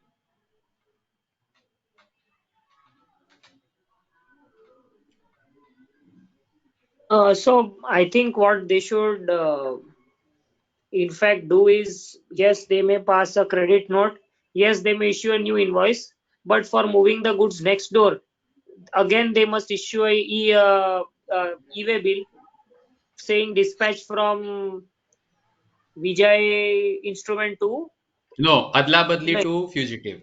yeah, right, adla badli Okay, to but in that case, now since this is a movement of goods, now assuming hmm, that what you are saying, if you're doing, since this is a movement of goods hmm, and location of supplier of goods is not mentioned, correct. and if you see the registration provision, it says that you have to register in every state from which the supply is being made. So So where do you make the supply? Are you making the supply from Mumbai or Kolkata? Can that question be so raised what tomorrow I by the will, so authorities there? basically my contention would be that I am still making the supply from Bombay, but for logistical reasons I cannot bring the goods back from Kolkata, then That's give what. it back So if you are next not door. bringing, so you are releasing your right in Kolkata itself, right? So See, as but far then as credit note is concerned, if assuming they are simply rejecting the goods, adla badli, there is no correct. fugitive private.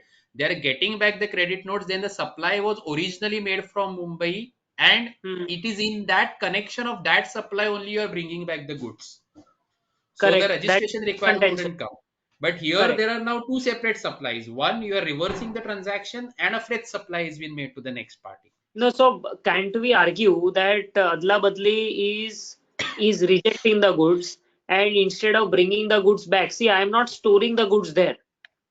I am just instead of bringing the goods back, I have another buyer. Just as creating a scenario, I have another buyer called fugitive, Yes. and I am selling it to him. So in my e-way bill, I will say dispatch from Adla Badli.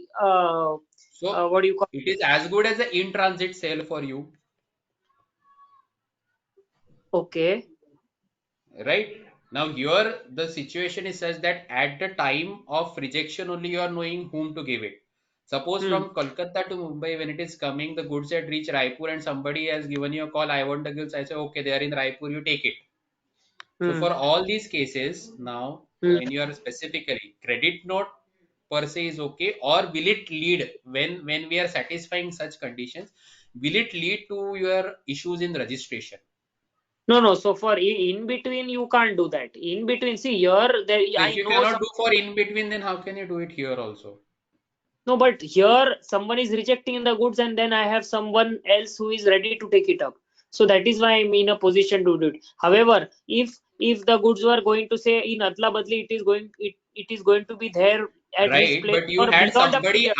after the act of rejection was completed, then there was somebody, right? Correct. But see, my So there are point two is different timelines. Both were not together. correct. But so my basic proposition is it should be done within a reasonable time. So basically, if Adla Badli had said दो तीन So महीना now रखा, so here we are going with the spirit of law. correct. See, if दो Yes, तीन महीना रखा माल फिर अचानक इज लाइक कि नहीं फ्यूजिटिव के नाम पे दे दो, then that is not possible. Then that is not possible, or okay. एक दो दिन in रखा चलेगा. reasonable time frame is all I'm going to say. Reasonable. Any other views here? So this method of giving the credit note would be fine, and a fresh invoice has to be issued. Because e-way bills, as what Umang has rightly pointed, we have the option of bill from Mumbai, ship from Kolkata, bill to ship to both in Kolkata. That is fine. And E-way or bill else you the other simplest method is ask Adla Badli to bill to fugitive directly. That exactly. is the But they simplest. generate in practical scenarios, we know that they don't want to. Second, the accounts department mistake get highlighted here. Generally, Hmm, when you say a group company, they have the common accounts or the common correct. purchase team. right? So they don't want their mistakes to be highlighted to their management. So they पैसा नहीं देंगे आप बदल के दे दो. Practically, this is what happens. Correct, correct. Technically, what you said is adla badli should sell it. They can sell it at the same value also. It shouldn't be a problem. Even Correct. if they are related parties, then this is the fair market value because they have an invoice for which they have got it from an unrelated party, right? But they don't want to increase their turnovers or do these transactions because they will have to settle the accounts also accordingly, right? To have the claim of credit. So they put it on you. So is this contention of getting through the credit note and then will it not lead to registration issues? So per se, I would feel that there would be a proposition that you may have the registration issues because from where you release the supply, see services are generally constitute to be given from place where you are given, but supply of goods actually is tagged with a lot of it is being tagged with the movement of the good.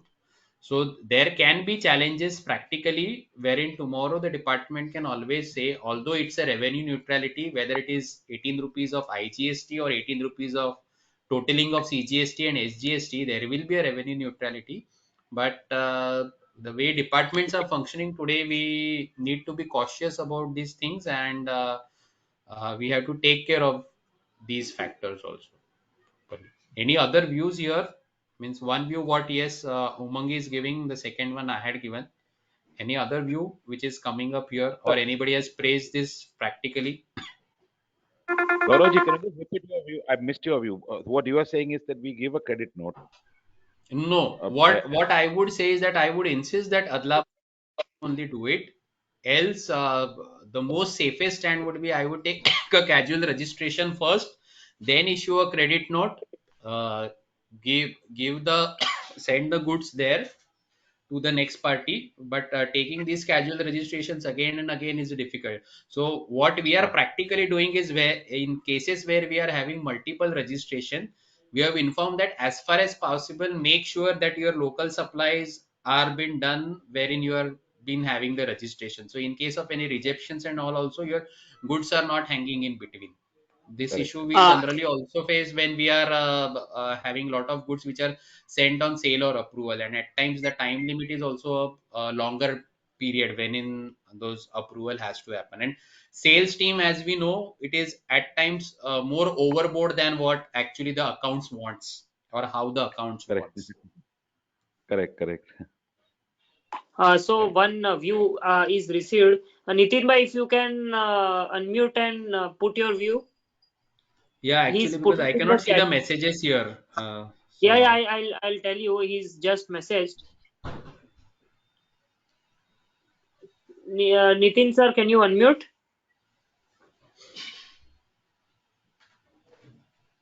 Okay, he's not having mic. I'll just tell him. So what he's saying is, you pass a credit note hmm. and he pass the credit note, pass an invoice. But when you are issuing the credit note, you make a in e-way bill in a bill to ship to model and use e-way bill में credit note rejection दिखा के करो. Instead of output वाला e-way bill, Hmm. he is saying credit note में वो करो. So that becomes more stronger support for you. Okay, so that means my original supply is still initiated from Mumbai. Yes. Okay, credit note is here, but what about your then corresponding invoice? Because that also has to move, right? No, no. So what he's saying is, These are two okay, separate, ultimately, these are two separate transactions, right? When you're selling it to so Adla Badli and when you're selling it to Fugitive. correct. So what he's saying is to support your case that is the reason you have not opted for registration in West Bengal, right? West Hmm. Bengal. So What credit note to Adla Badli and ship to Fugitive. correct? And that And we simply उसका send the support. invoice to Fugitive. Yes, But generally, if you go to 10.2b, it says that on the instruction of X party. Now, here specifically when Adla Badli doesn't want that their name should get mapped with fugitive, can such document or will such document will be accepted by that group again? I think see they are not accounting for it. See, simply put, if you think about it, Adla Badli does not want it in its books. So they are never going to account the purchase, nor going to account the debit note. He's in his books the debit note, right? So उसके लिए कुछ फर्क पड़ता नहीं है. So for us, this becomes a better supporting document, and I kind of agree with him that उसमें credit notes हो जाएगा. So उसमें it proves two things. One, there is a rejection. Two, this is pertaining to an original supply which you made from Bombay. And three, the normal invoice which you are going to issue to a fugitive is going to be with movement, and therefore IGST भी लगेगा. So Therefore I think IGST भी लगेगा. so that I believe is a nice way to cover all factors. Okay, but goods will be moving from adla badli to fugitive Correct. through a credit note and not a So invoice. just the change is just in the e-way bill process. Instead of outward, it will be No, credit my note question route. is whether the department can then invoke that invoice issued without the movement of goods, or we can just, because specifically with this invoice there was no movement. The movement No, had but happened there is in movement, uh, right? There is movement. so constructive movement again is what you are taking. No, there is physical There movement. is a Credit physical note, movement, but that physical bus, that movement is is enough. in relation to credit note, right? Correct, but why am I moving it? Credit note to hua. Had this sale not been there, I would have gotten the goods back to Bombay, right? So the point is, it is two things together. So it's not constructive. It is a physical movement.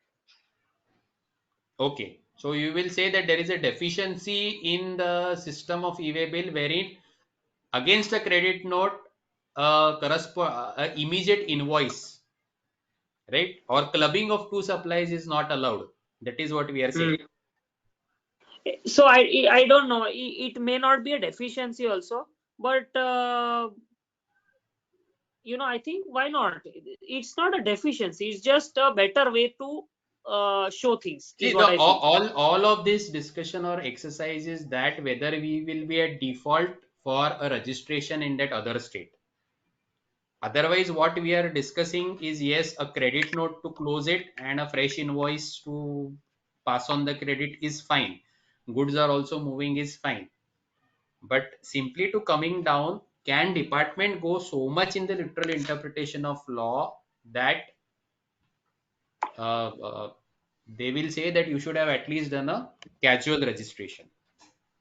So maybe yes, this is one of the solutions. If the queries, if they can share whether they have practically done or maybe they have faced the audit also to this extent, and this point was accepted. So something where, of course, these are not a decisive factors, but yes, if these are getting accepted per se by the department, then yes, practical thing which we can always follow, which I would also would like to support in that matter.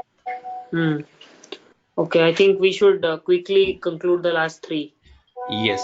Okay. So what I'll do, I'll just give my views and close it. Now, best sales Surat had sold durable works and protective gears to seafarers at Chennai. E-way bill was generated and goods have been shipped to the customer. On delivery of material, the recipient denied to accept the goods. How would we bring back? Can credit note would suffice? So yes, as we already discussed in the previous thing, that by issue of credit note, you can get back the goods even though the goods are lying in another state. That is not a supply from that state. So even though you are not registered, issuing corresponding debit by seafarers would not be required per se, because as we know now, with the new functionalities of 2B, automatically the account will get set off. So this shouldn't be a problem. The next one, anybody can interrupt me if there is any alternative view there.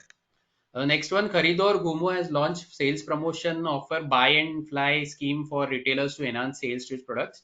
Retailers are granted rewards like trip to Dubai, gold voucher, television, air cooler based on the quantity and value of products. Okay, applicant contended that this was a AR. So applicant contended that the ITC is available on procurement of inputs and input services being used and having direct nexus with the business carried on, being such rewards are in nature of discounts to the product sold. Is their contention correct in law? Can you term these things as discount? Any quick view on this? The Two quick rewards things. which are being given. Two quick things. Yes. Discount, Ah. let's, even if it's incentive and it's given like a gift, Hmm. there is no reversal of input tax credit for the main company also, because 17(5)(g) talks of goods and this is Hmm. services. This is fly, right? Okay. Assuming And there there, is a assuming there is a television also, air cooler also. then that you may not get what do you call, the company may not get credit, that is another thing, but Hmm. it discount in Let's stick kind, to the fact that today's topic is discount. it's So discount whether in you kind, consider this as a discount. it's discount in kind. So discount in kind, or what what we said, what we have seen, that general definition of discount. Discount means a deduction in value. Is there any deduction in value happening? No, Discount in kind will be a separate issue altogether, because discount in Yes. kind, as you said, there is no deduction in value, whether you can call it as discount. Actually, what Yes. you receive in kind is an incentive for Incentive. having achieved a particular target. Now, there Yes. are two things. Now, whether that incentive which you receive, let's say you received a television. Now, whether you're using it for your business or you're going to sell it, or whatever you're going to do, as far as you are concerned, you have received it without consideration. Right. And I don't know how are you going to take it in your books. Right. Or let's say you have received a ticket to Singapore. Now, Yes. how are you going to account it? Whether you account the whole incentive value of that Singapore ticket. So that is an absolute separate line of argument, and whether it will be treated as discount or whether it's a separate incentive scheme or whether he has done something to get that incentive, whether it's a separate issue, all that issues will come into the picture. Yes. So coming to my quick conclusion, I would not consider this to be a discount because there is no deduction in value happening. To remain very strict with the terms discount, this can at the most become incentives, and the taxability will be a separate issue. So we will not go into that, being not today's topic. The last one here. Yeah, Appellant was an authorized distributor of company, say name Castrol, for supply of Castrol brand industrial and automotive lubricant. It gives additional discount to the customers, dealers post sale, made as per instructions of Castrol. And additional discount so given it's completely reimbursed by Castrol to the appellant by way of issuing commercial credit notes. Whether this additional discount, which is reimbursed by Castrol, is liable to be added to the consideration payable by customers or dealers to the appellant for arriving at the value of appellant to customers as per provisions of Section 15. Castrol is issuing only commercial credit notes, that is something which is without GST. Or will this satisfy the conditions of credit notes as mentioned in GST?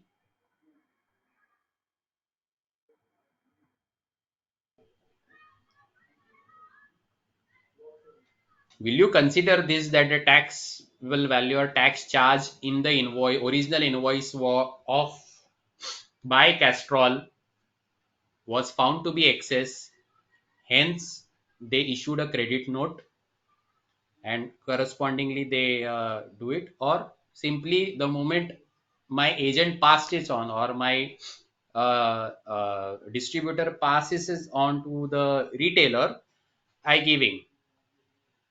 So when he passes it on, I am confirmed that yes, it was agreed between us initially. So can you even call it as a discount that it was agreed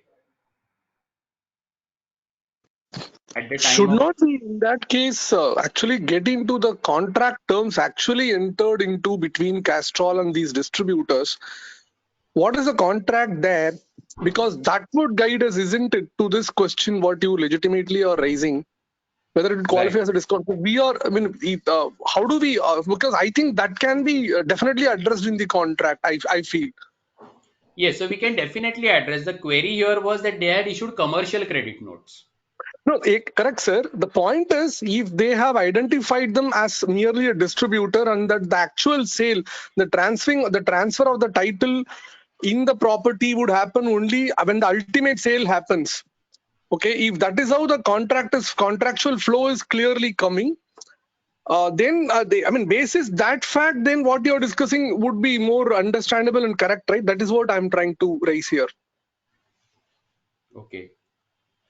Will this also matter in section 15, where say price is not the sole consideration here between Castrol and the other party? The original price, it is not the sole consideration, and that is the reason that discount factor for reducing this value on the fulfillment of certain conditions, that is passing on the discount. So even if you say discount it here in 15.3, it will still get added back in 15.1 because it was not the sole consideration. Or a good contract drafting can save you out of this. Sir, Sorry if can't I we say it recall. was subsidy by Castrol to the distributors? Yes, sorry, it was not clear to me. Can you come I aloud mean, again? can we say that this additional discount that Castrol is passing on to the distributor and distributor is passing on to customer is a subsidy given by the Castrol? Need not be. Cash. See, so there can be various modes of discount, like how we started our discussion. A trade parlance, you really never know how you offer the discounts. At times, I like when we say once you achieve certain target, I will give you a discounting credit note. Similarly, if you pass on the discount, I will give you a discount. What is so different in that? It is how it is your trade parlance, right? Right.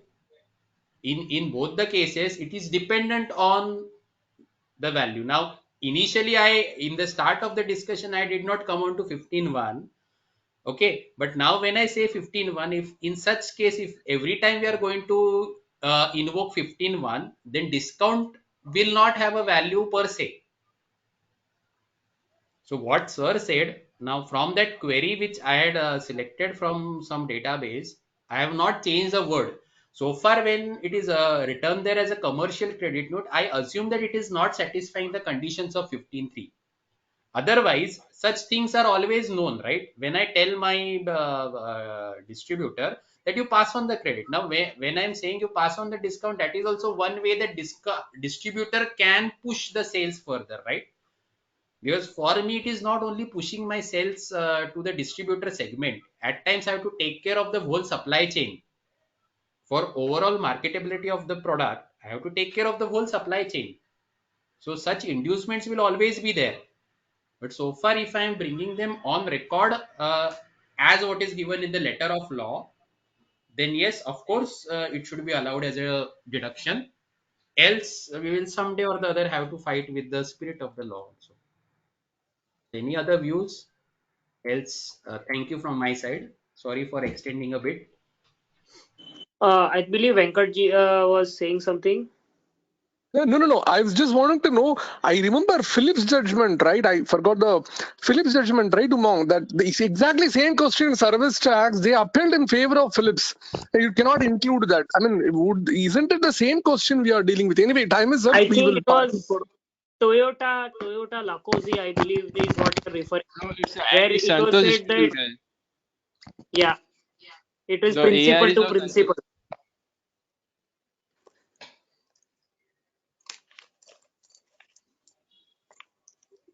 Yeah, so thank you, Gaurav bhai. I will request Vasudev to give a formal vote of thanks.